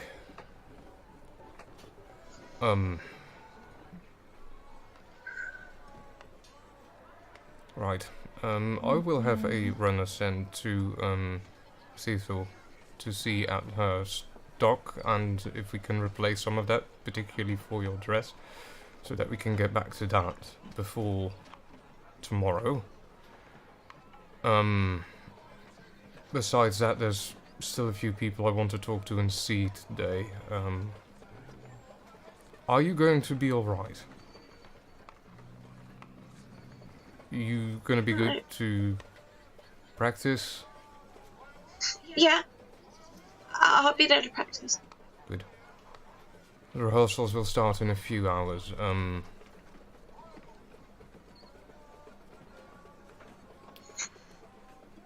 I was gonna go and have some breakfast with some friends. Is that okay? Yes, absolutely. You should do so. Be amongst people that you're comfortable with. And I will see you at practice a bit later then. Make sure that you're alright, okay? Thank you. And she'll give him a hug, then get ready, nervously try and do morning prayers before she'll go to Amaru's quarters, because yeah, hoping Amaru's there, because she won't know where to go otherwise, because she... yeah. Amaru, you also awake. You might be awake a bit ahead of Elalu's arrival, but it doesn't take long before Elalu arrives at your quarters as well. A bit distraught. Morning, sunshine. Is everything fine? Also, sunshine? It felt like a nice thing to say. How was the rest of your evening? Well, you shouldn't have done what you did, but that's beside the point. What's wrong? Why shouldn't I have done what I did? You liked each other, right? Well, no, it is quite one-sided. It always has been. The man doesn't remember us having a drink together. He seems quite excited at having drinks with you. So maybe give it a shot. I'll give it a shot. But what's wrong with you? You remember the offerings? I look around to see how many people there are listening currently. There's a few people still asleep.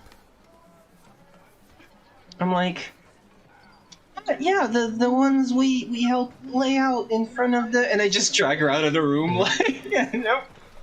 We're not talking about this here. Same thing, but with clothes and fabrics. Anything like that happens to you? For the dance.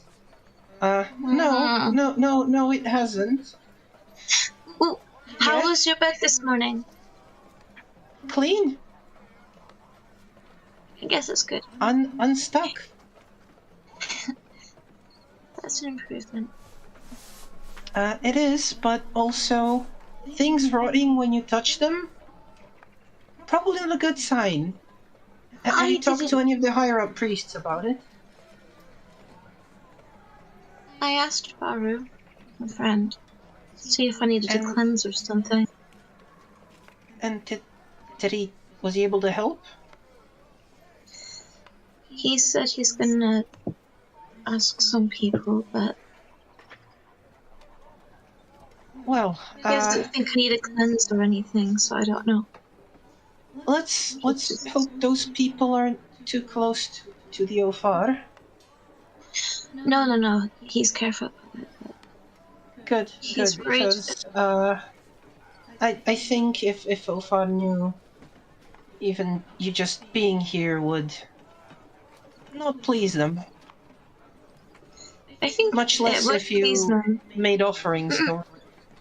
Although the offerings could have gone rotten from me, I was there as well. We both are, and neither of us actually touched them, but she'll kind of, again, whisper to him, like very quietly whisper to him. Baru worries that this means that Leofar's right, though. Or at least would make him look right. So, It would Yeah. certainly make him look right, and if he's right, he might be right about, You remember the thing about cheating? On God and stuff? You were worried about? yeah. And even Well, Baru said that I'm really devoted, so Yes, he doesn't think that's that either.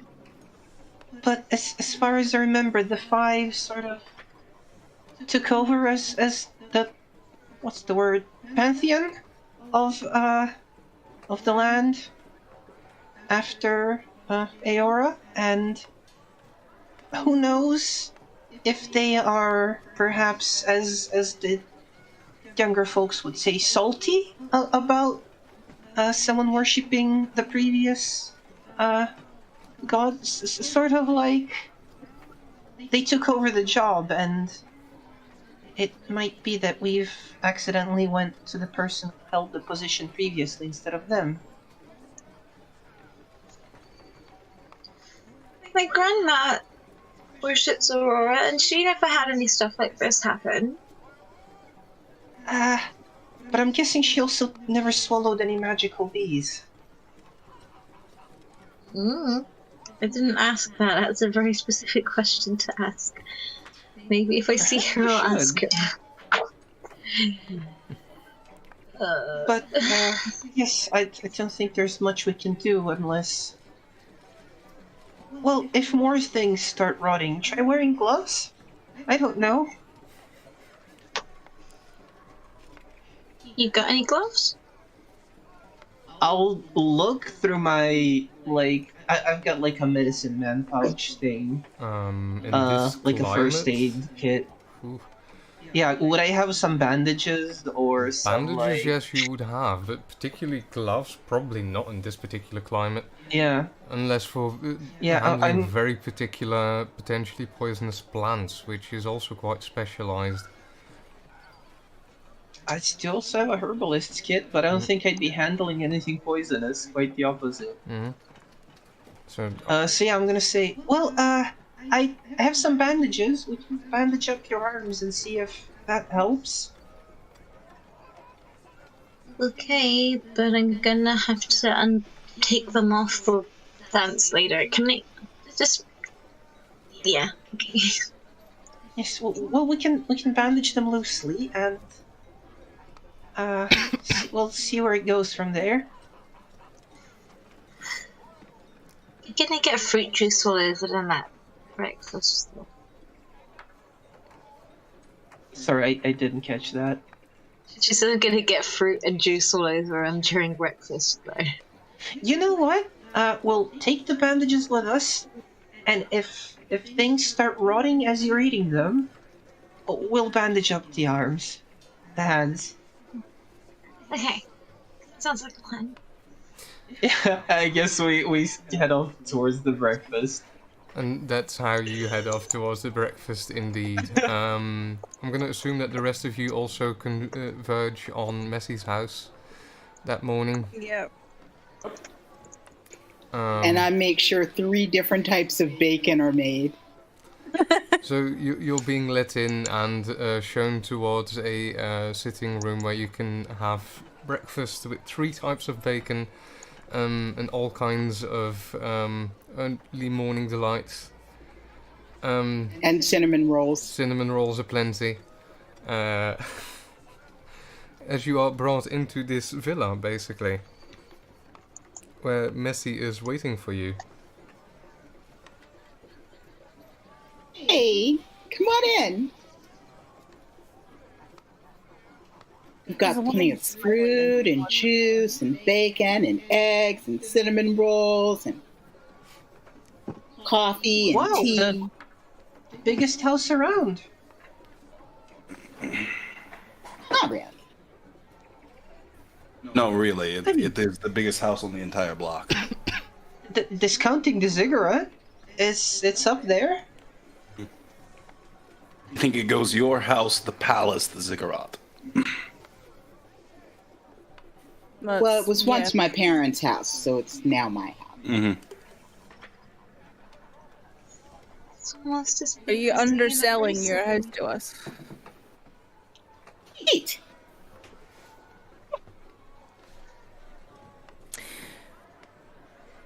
Alright, let's sample this bacon.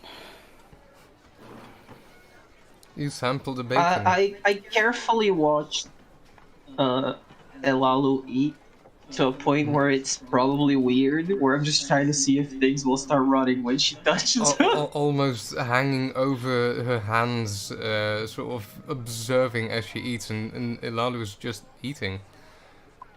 Nothing seems to change or weird.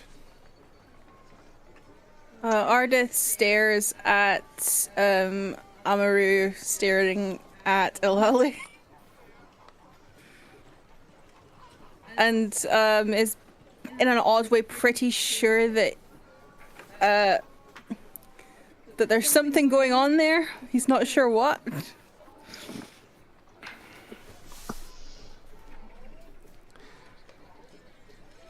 And so the morning passes a bit awkwardly. Go ahead, Messy. So what are we doing today?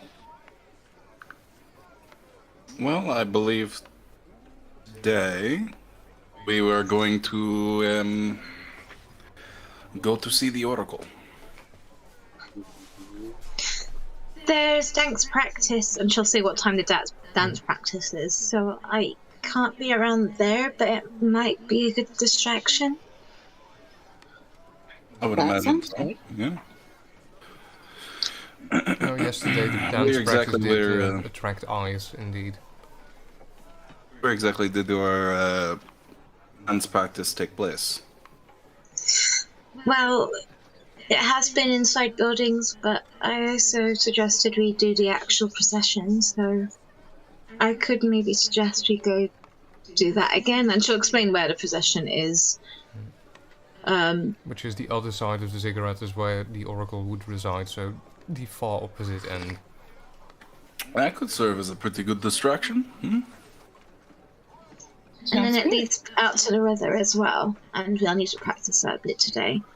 But if We can have Amru being the one showing us around the temple, you know, while you distract.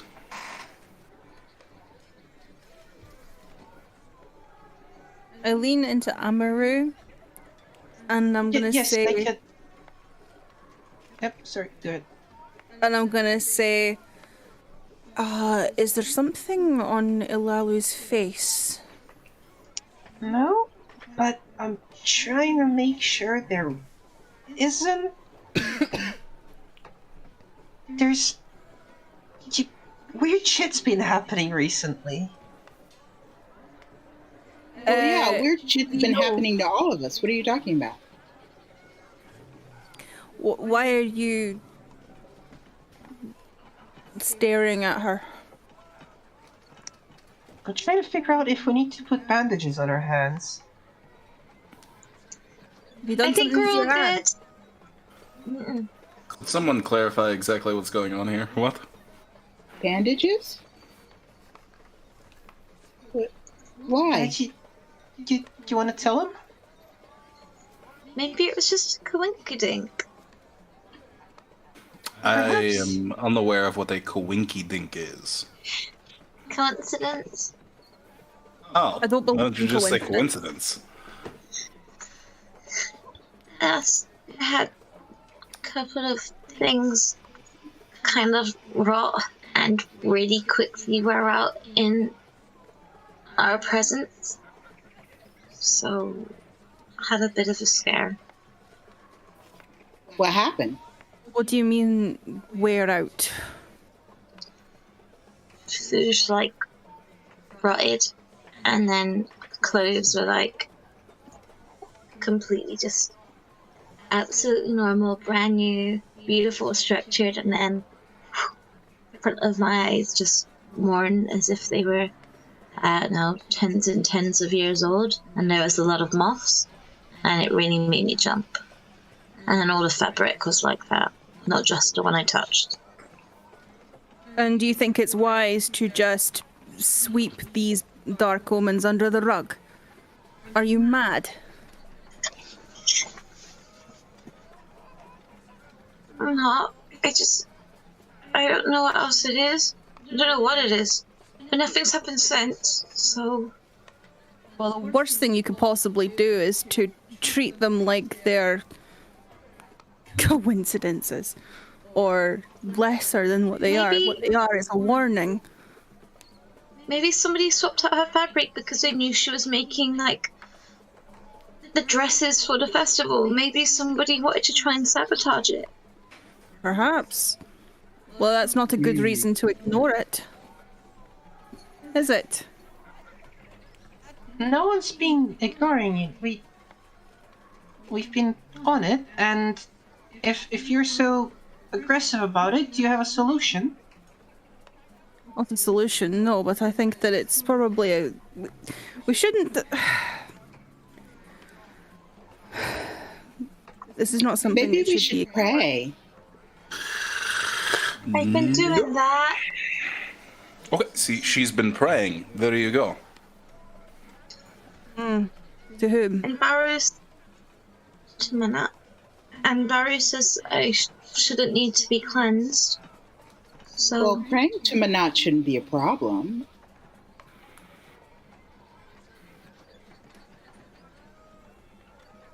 I mean, Eora's the mother. I mean, Manat is her child, so All right, that's let's not a separate problem. religious speak with actual business. Well, okay. I was just saying it shouldn't be a problem. Uh-huh. Can we agree from now on that there are no more secrets? No more prayers either. Oh, I can't do that. I wouldn't say that. Me neither. If every time she prays, something bad happens. No! Were you praying when it happened? I think we did pray... our character, did we pray before the offering one? I generally don't remember. During the offering one, you were praying, yes. Okay. During the offering one, we both were, but not during the clothing shop. How was everybody's bed this morning? Did we have to do any cleaning? Oh, it was fine. It was fine. It was an absolute total wreck. I mean, Jesus. No, I'm kidding. Well, I mean, you know, not any more than you. Oh, no, I'm kidding. Oh, mine was fine. Yeah. I mean, I still smell a little bit of honey, but other than that, it's fine. I slept well. You going to go around sniffing yourself all the time? Why don't you? Oh. Sorry, I couldn't help. I mean, I smell fantastic right now. Why wouldn't I? It's not normally a thing I pay attention to. Well, maybe you should. Sorry. Especially with all the training. Aye. Thank you. Well then. Keeping yourself clean is a good I practice. take regular baths. I clean myself regularly. I do not, however, go around sniffing myself all the time. Well, I started There's a sniffing for a difference. reason. It was a reason. There was a good reason. I mean, the honey and You don't need to defend yourself for sniffing yourself. He's just being a cunt. Sorry. Messy just cracks up. I don't think Alalu has heard that word before. Lalu, something sounded very rude. Sorry, I went to Scottish there. I'm sorry. Okay, let's get on with our day. And I will see you guys later. I hope you have a wonderful day. Whatever happened, darling, I'm sure it's just... Look a winky dink. I walk out of the room. There's no such thing as winky dinks.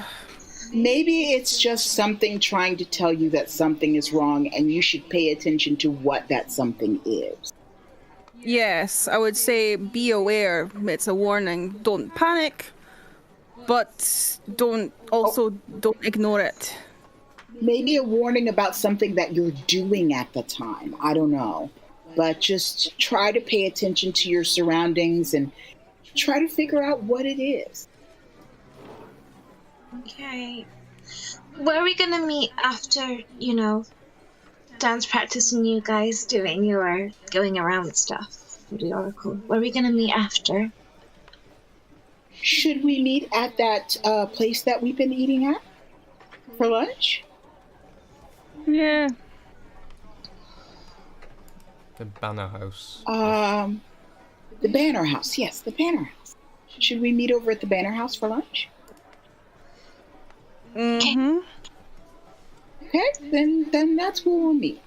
Everybody have an awesome day. Try. There's some high energy coming off of her. I'm a bit unsure. Also, I apologize for if you found my words blunt, but honestly, that's just my tone. It's okay. It wasn't you. It was Amaru. And also Ilalu, since it was directed at her.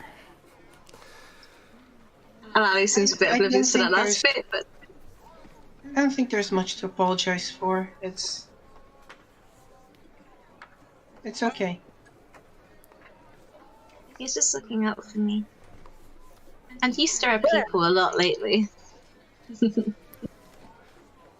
So Sargon has already made his way out of the house at this point. Sargon, you planning on doing anything particular, or are you waiting outside for someone to join you?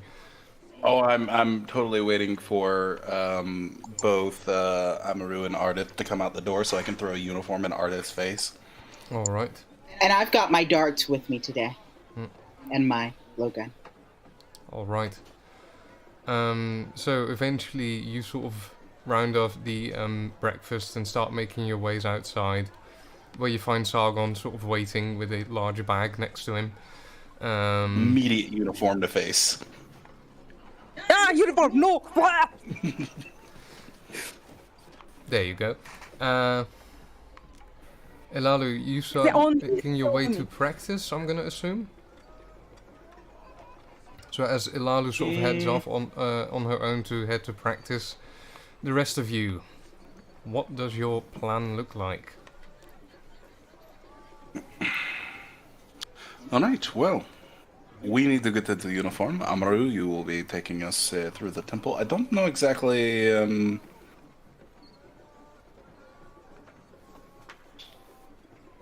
Don't know what your plan is in regards to any excuses should any questions arise, but I think you should maybe think of that on our way. I'll do my utmost best. And then, did Messi also come out here? Or is it just the three of us? Okay. So I kind of look over at Messi and say, I don't know what you'll be doing. Sneaking. Yeah, great, no. Moving on. And I'm gonna go get my uniform change into that uniform. Alright, you using a back alley for that, or are you going back inside Messi's No, house? they can just go back into the house and go into a room and change. So, Ardeth, I assume you also change into a guard uniform? Yeah, but he doesn't really have any sense of, like, privacy or whatever, so he just does it there. Sargon sort of is given or pointed at a room where he can change, and Ardeth just steps back into the courtyard and just starts changing out clothes. Once they're switched and back outside, you have one priest, two guards, and a noblewoman making their way towards the temple district. Sounds like a bad joke. I always want to say the start of a bad joke. It doesn't take you too long, the usual time, to sort of arrive there, and then starting out near the quarter of Ofat, I'm going to assume. Where do you point Amaru to bring you or show you? I am just simply trying to get Amaru to take us in the direction of the Oracle's place. And give us enough of an excuse, like, I don't know what his excuse is going to be as to why we're in that area. Alright. Well, it's fun, because I don't know either, but we're gonna find out. Amaru knows where this is, so you would sort of guide them with the idea in hand of reaching the quarters of the Oracle themselves. However, while this is going on, in the front, Elalu, you arrive at the front of the temple of the Ziggurat and join in on the practice that is planned for today. You do notice that Baru is quite obviously absent at this time when you sort of arrive and when practice is starting with the choreographers, who sort of also seem to be missing him, but figured let's start before he arrives. I would like from you another performance check, please. This is might also help in distracting people enough to pull a crowd away from the other side of the temple, perhaps. I forgot I had a specialty in dance. I didn't pay attention. There we go. I have a specialty in dance. I forgot about that last time. I have a specialty in dance. 7 successes. Yeah, there you go. And the specialty in dance. You start taking the lead during this practice after some point and taking over from the people that seem to be heading the whole organization. And you make this practice count like the last rehearsal before the actual opening night, and you do notice that you're starting to sort of attract the attention of a crowd, and it starts to get going. And while the rest of you on the other side of the temple are walking, you hear talk around, like practices going on in the front, and it's really good apparently. And some people start leaving as you are making your way through the district. All of you, please make me a awareness wits check and a stealth dexterity. Okay.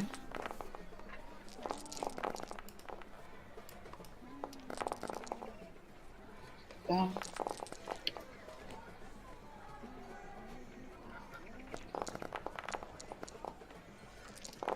Ooh, definitely willpower. Definitely willpower. Go ahead. Hold on. All right. What can we do with the willpower? Reroll. Reroll up to 3 normal dice that aren't stress dice. I don't know why when I pressed willpower it rolled 4 dice. Oh, yeah, I but see. let's stick with All the right. 3, so there's 5 successes. God damn it. Yeah, with the witch awareness, you do notice that a lot of people are getting pulled out of the streets. And you do have the feeling that you don't stand out too meticulously at the moment. Let's double check I'm that. gonna do my willpower reroll for my wit sticks, my stealth. Would be So I have a usually 5 3 on dice stealth maximum, but yeah, let me scroll back up. Now you all make your way to towards the Oracle's quarters, keeping your eyes and ears open, seeing people sort of trail away from the district. And eventually you arrive near the quarters where it's remarkably calm. Usually there's legs around the doors towards the Oracle's quarters, keeping watch. They are also remarkably absent right now.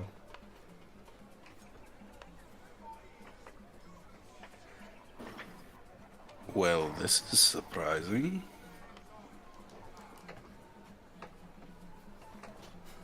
I start sneaking up the stairs towards where the oracle should be. You're currently at the outside of like a bit of walling. Inside those walls there's a garden. And in the center of that garden there's like a small shrine, a small quarter, which is like the personal quarters of the oracle within the inner garden, within that. So you're currently on the outside of that, and you could approach one of the doors easily. Metal Gear Solid sneak my way to the door. Yep, that's exactly what I do. Is the door locked? You go for the door, and it is indeed locked. All right, I unlock it. Lockpick. You start lockpicking. Make me a legerdemain. I think it's legerdemain. Oh, let me double check. Before I... Larceny, sorry. Larceny dexterity to try and pick open the lock.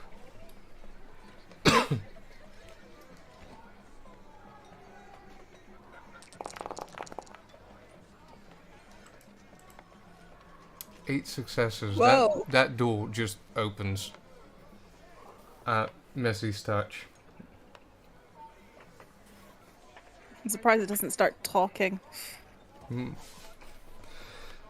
But you Very stealthily open it as quietly as possible with that 5 and sneak in. You open that door and you look inside, and the first thing that you see is like this courtyard place with that little building in the middle. It's remarkably green in here. There's a lot of greenery and growth going around. That is probably also supplied with water from the ziggurat, more than likely. That is being pumped from the river. You're not entirely sure how it gets here, but it's certainly a garden that rivals your own, as in this is really well upkept. And there's several peacocks sort of strutting around in it, including 2 white ones. Carefully looking around, you do notice that there's 2 people standing in front of the building. That is in the center, and you figure those are guards, but they are clearly also slaves. Okay. All right, with that 5, can I sneak past them? You could sneak into the garden and towards this little building, absolutely. Okay. Messy starts making her way inside. What did the rest of you do? I immediately grab onto her shoulder to stop her. And then when she notices that I've stopped her, I'm gonna look at her and I'm gonna motion for me and Ardeth to go around to get on either side of the 2 guards, and then for Messy to try and below dart them. And if everything goes wrong, then we knock them out.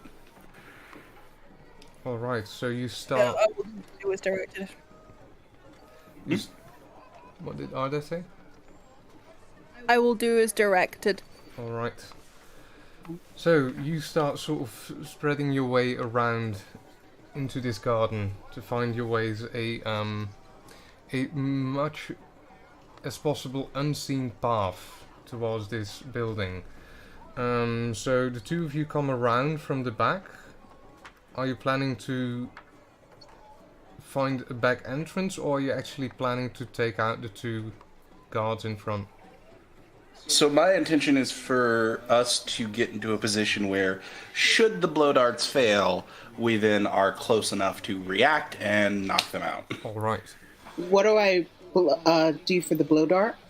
I'm I'm first going to put in the paralyzing darts. I'm first going to get two other stealth checks of Ardeth and Sargon Oh boy. as they make their way into the garden. So it's strength dex again. This is stealth dex. Sorry, stealth dex. Yes. 4 successes for Sargon. Comes those 8 successes for Ardeth. Ardeth only 1 success. You know, I'm gonna willpower that. All right, reroll up to 3d10. My willpower's important, isn't it? So what was it? 3d10. Mhm. Slash R.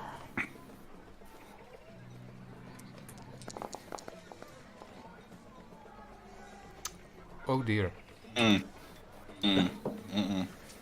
It's still 1 success. My god. So you both make your way as stealthily as you possibly can towards the side of the building and you make your way around individually. Sargon, you make your way up back to besides one of them. Messi, you sort of see Sargon sneaking up on one of them from the back. In that same sort of time frame, you sort of see slightly that Ardeth also appears from behind the building on the other side, making his way up to one of them as you get ready to blow dart someone, and at that moment a branch underneath Ardeth's feet snaps. I blow dart both of them quickly. Roll me for both of them. It's going to be 2 in a row. So you try to blow dart one, which is firearms composure in the situation. Oh god. Firearms composure? Mm-hmm. Due to the snap of the branch, this is a very sudden So it is a reaction. gun. Firearms composure? Technically. Or I can let you choose. No, athletics is more for throwing spears and throwing things. This is firearms. Oh my god! This is why I have firearms. Oh my god! Don't worry, you got It's 2 fine. I believe in you. people to beat them up afterwards. Alright, Just don't hit us. That's all I hope for. Don't hit us. Don't give the STI Can I- ideas. Come on. can I use my keen eyesight as a modifier? This is a specialty you have where exactly? In your, Keen eyesight? I believe that is an awareness. Let me double check. Yeah, it's under awareness. Specialty. This is going to be this a different skill that is used in this case. So it's going to be firearms composure. I'm afraid. Oh, Jesus. Oh, I'll cross my fingers. Oh my god. Alright, I'm gonna have to willpower that. I only have 2. Oh Go my ahead, god. re-roll me the one dice Jesus. with willpower. R 1d10. Oh my god. Oh. The dart as that branch snaps, you quickly, but sort of you didn't expect that the sound of that branch to reach your ears, and in your sudden realization of they're gonna be discovered, you blow that dart, and you notice that it sort of smacks onto the wall behind one of the guard that is standing next to Sargon, and both of them, they sort of turn around to sort of face Sargon and Ardeth, and they sort of react like with wide eyes as they sort of go into a motion of trying to defend themselves. Ardeth and Sargon, what are you gonna do? Jump him. Alright. Sargon as well? Yeah, 100%. Sword drawn. Going for it. Alright. Yeah. Sword drawn. Good. Ardeth, do you have any weapons drawn, or are you going hand to hand? That's a good question. To be fair, yeah, no, I think we're gonna go hand to hand. Alright. No, we're not. No. Yeah, no. Sorry. Yeah, no, blade out. Alright, hand to hand. Everyone that is involved in this particular combat, so that would be Sargon and Ardeth, please roll me with dexterity to see your reaction times. Shouldn't be too hard in this particular case. Oh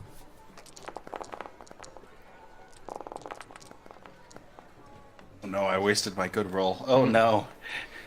Sargon, you get the drop on this guy. You were stealthy enough to approach properly, and you sort of noticed Messi going in a panic and blowing the dart and missing completely, so you are on him rather damn quickly. Make me a melee dexterity to attack this man. Okay. 7 successes. He's going to try and defend against that, but yeah, he's not got a weapon drawn. So you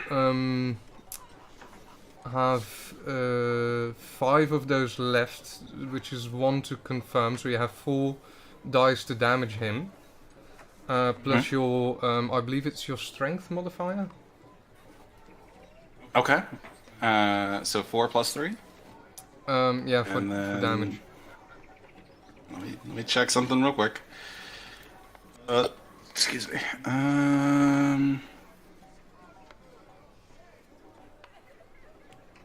Okay.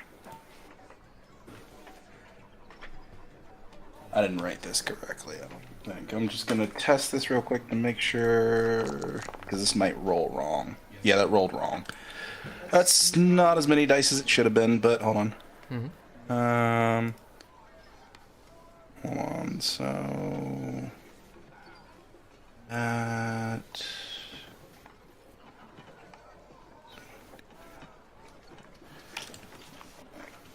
You just want to roll 7d10? I think I just need to do 2 more, so I'll roll 2 more separately, I believe. Got 2 successes so far.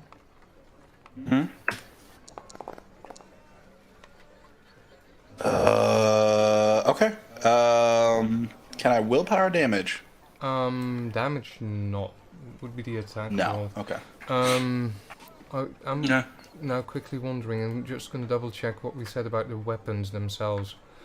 Because this is your blade, this would be lethal damage. Correct. Yep, and this man is not wearing any armor, so you just slash him. Oh. Would you have taken that into account? If I saw that he was not wearing armor, they're not wearing I am armor. hitting him with the hilt of the blade. Alright, so you sort of try to knock him over the head and he just staggers back. Ardeth. Yeah, alright. You notice that he exclaims, but no real other sound than is coming out of him. It's like really... There's no real sound coming out of him as he exclaims, and you sort of knock him on the head. Ardeth, you can also make me your dexterity brawl in this particular case. Oh no, I've got my blade out as well. My blade out as well. Go ahead and Yeah. make your attack with melee dexterity.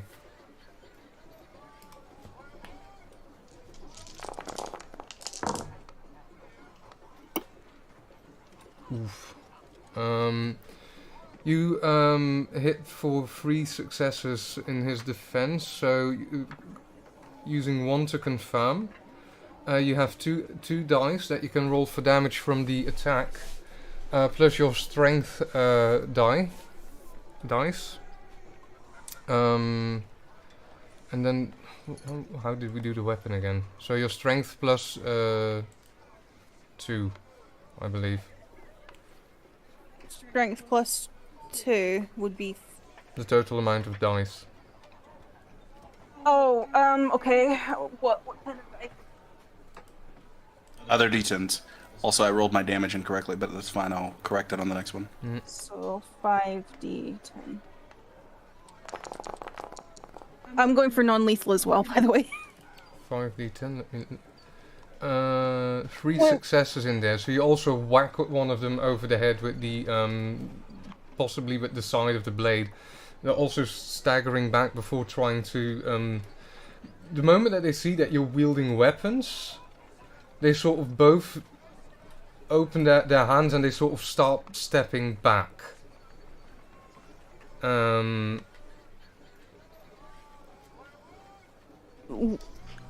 these not guards? You would assume so.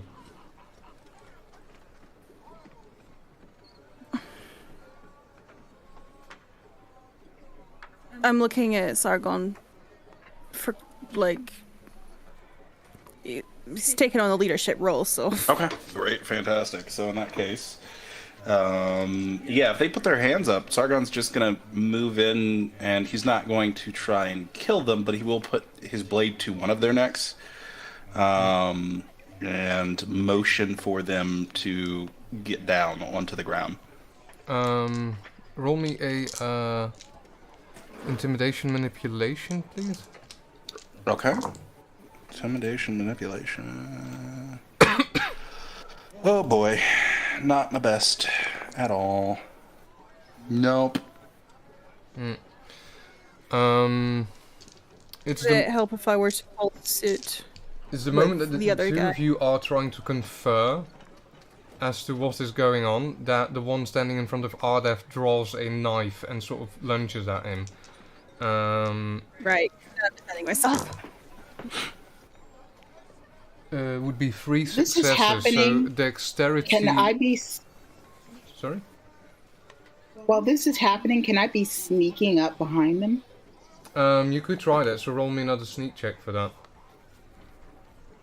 Okay, so that's again stealth what? Stealth dexterity. Stealth what? Stealth dexterity? Yes. Sargon, the one in front of you just manages to, when you sort of want to go and put the blade to his neck, sort of just manages to pull a knife and push it away, and tries to come for you, but you just sort of knock him off balance on by his shoulder, and he sort of staggers aside. Ardeth, you would have to defend against 3 successes with a athletics dexterity to dodge, or a melee dexterity to parry, I believe. I'm gonna go with melee. Go ahead. 6 success. You parry him easily. Messi, what was your roll? Stealth dexterity, 2 successes. Only 2.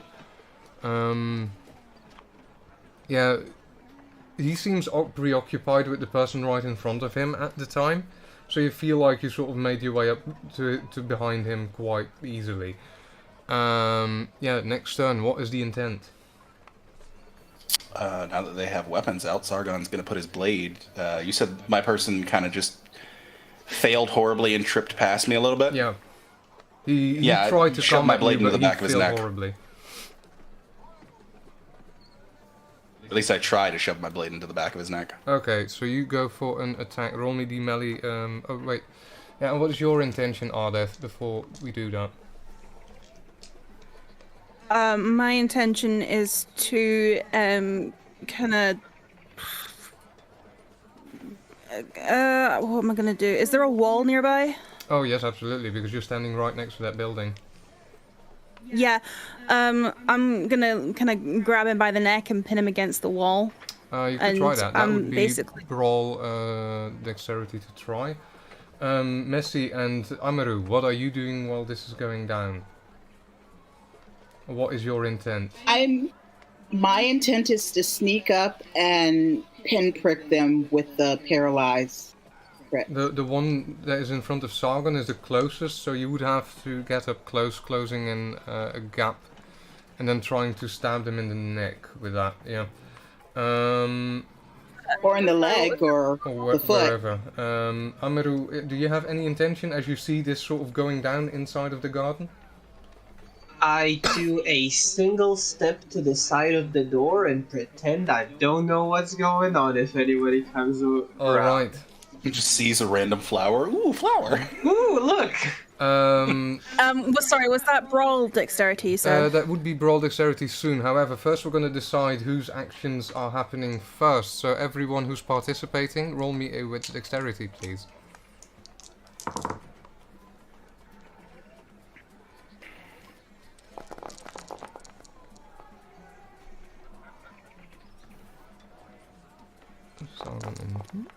Simultaneously and messy. The one that stumbled past you, Sargon, as you try to go for him, he sort of turns around on his feet after the stumble and tries to stab you in the side, which you can defend against. You're going to have to defend against only 2 successes. Okay. I do have a speciality and parry. I don't know if we're able to do the thing in V5, but can I do the thing where essentially you parry to stab the person again? I'm gonna say if you parry this successfully enough, you can try that, yeah. Great! Alright, so I'm gonna have to roll an extra dice after I do my roll for the speciality, right? I would say you are successful enough. You have... How many? 4 over him? So, yeah. The other one, as Messi is also her turn right now. Messi, you sort of try to close the gap, which is a bit of distance. Yeah, and to try and prick someone, you have to get in really close. And this person was just sort of flailing past Sargon. So Sargon is sort of between you and that person. As this person sort of tries to stab him to the side, and Sargon sort of just gets the knife out of the way and sort of turns him around. And as he's being turned around, you sort of see an opening to pinprick. So roll me a... Yeah, what would this be? Pinprick somebody. Wouldn't really call it... I'm literally doing it with my hand. Yeah, brawl dexterity to do that pinprick, as Sargon is basically holding this man in front of you, sort of grappling him. 2 successes. He is already failing terribly. Yeah, I'm gonna penalty him for that. Oh, you just prick him. At that point, so Sargon, you see this happening, you still have your opening Ardeth. Your attack would be a brawl dexterity. Or a, since you really want to grapple, yeah, give me brawl dexterity first to see if you manage to get him. 4 successes against the other one. He's probably not gonna make that, no he doesn't. So you have 2 successes over him. Roll me those 2 successes plus your strength. I want to confirm, right, so 1. Okay, so 2 successes plus strength. Okay, so 5 again. Yeah, just use 5 dice.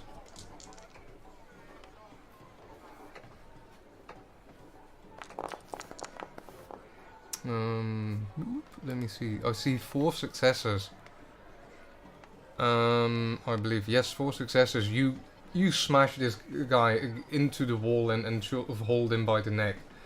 Sargon, you would have had the opportunity to sort of slice back after the knife thing, but you see Messi come up and sort of prick him in the neck with one of those needle thingies.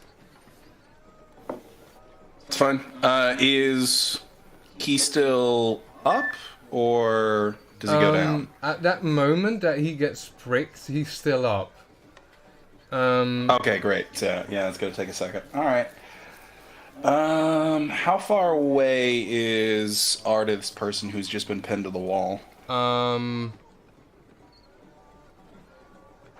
How many feet would that be? I would say 3 to 4 meters away from you that this is happening. Okay, that's a decent bit of change. All right. In that case, I just, knowing that he's been pricked with the dart, I'm gonna whack him in the face again, but with the pommel. All right, roll me the dexterity, melee dexterity. Lots of dice flying around, fantastic. 3 successes. He's going woozy already. I'm also going to penalize him for this. You, with the confirm, you would have 2 successes over him. No, sorry, 1 success over him. So to confirm, that takes that one away. Roll me your strength modifier and your weapon, basically. But yeah, we really should look into this. Again. 3. You knock him out at this point with the earlier smash of 2 points. And yeah, you guys deal with these people no problem. As in, they've been set up to be guards, but these are clearly not trained guards. These are legs, these are slaves that have been told to stand guard and fight if necessary. And silently, this one dude that you smacked in the face that had the pinprick sort of starts woozing backwards and falls over, as the other one is sort of pinned against the wall and seems to see his friend go down and like... He seems to give up. No. If Ardith doesn't knock him unconscious, I'm gonna go over there and knock him unconscious. Fuck that. Has he dropped his knife? Has he dropped his knife? He dropped his knife. When he saw his friend go down, he drops his knife and he seems to be giving up. But there's no real sound coming from him, but besides breathing and, like... I pinprick him. He gets pinpricked. And out of curiosity, I'm just gonna, like, take a thumb and pull his jaw down just to check whether or not he's got his tongue. He's got no tongue. No tongue. Sorry. As he gets pinpricked in the neck as well. You could have easily crossed by this time and pinpricked him as well, so... It takes him a few seconds before he starts sort of woozing as well, and before you know it, he's out of it as well. I'll let go. And he just drops the Immediately start dragging the bodies into the local bush. Assassin's Creed style, hiding the corpses. Yep. They are being dragged into the bushes, and before you now stands the building, the room basically of the Oracle, unguarded. In the openings that are the front pillars, in between hang these half-transparent curtains that sort of shade the inside. Yeah, you're now standing in this garden, gotten rid of these 2 guards. Okay, I start sneaking inside. You start sneaking your way inside through one of these curtains. I just walk in. Sargon just walks in. We already had a fight. You come, both of you come into this room, which is feels like an ancient Egyptian square-ish chamber. The pillars on the side, it's not a massive building. It's like 4 by 6-ish meters, so it's not very large. And the first thing that you notice is that there's a lot of blood on the floor. and there's a bed in the middle, and there's a person sort of laying on it in the middle that sort of sits up after the scuffle outside and looks at you a bit surprised, with a very tired, baggy, under the eyes face, and a jaw that seems thick, like swollen, and blood around the lips and everything, and he just looks at you confused, surprised, and a tiny bit concerned. And that's where we're going to end this week's session. No. Yay! We get to Medica Oracle next time. Ta-da! Well, everyone, thank you for joining. I am afraid that it might be up to 2 weeks of break. Last week I was ill. And the upcoming week I have a form of a bit of a camp thingy going on. Board game camp thingy. And the week after, I'm gonna try the week after. I'm gonna be dead as a corpse. But I'm gonna try and make it. I'm gonna regret that. But I'm gonna try and make it. We'll talk over the course of the next 2 weeks, but I'm gonna try and be here in 2 weeks to do the next episode. I'm so sorry, real life is sort of interjecting every once in a bit. But yeah, thank you everyone for joining. Thank you to my players for playing. I'm really happy that you've reached the Oracle with the cheeks. Which seems very recent, I will give you that already. And yeah, see you next time on the Unbound. Thank you everyone. And goodbye.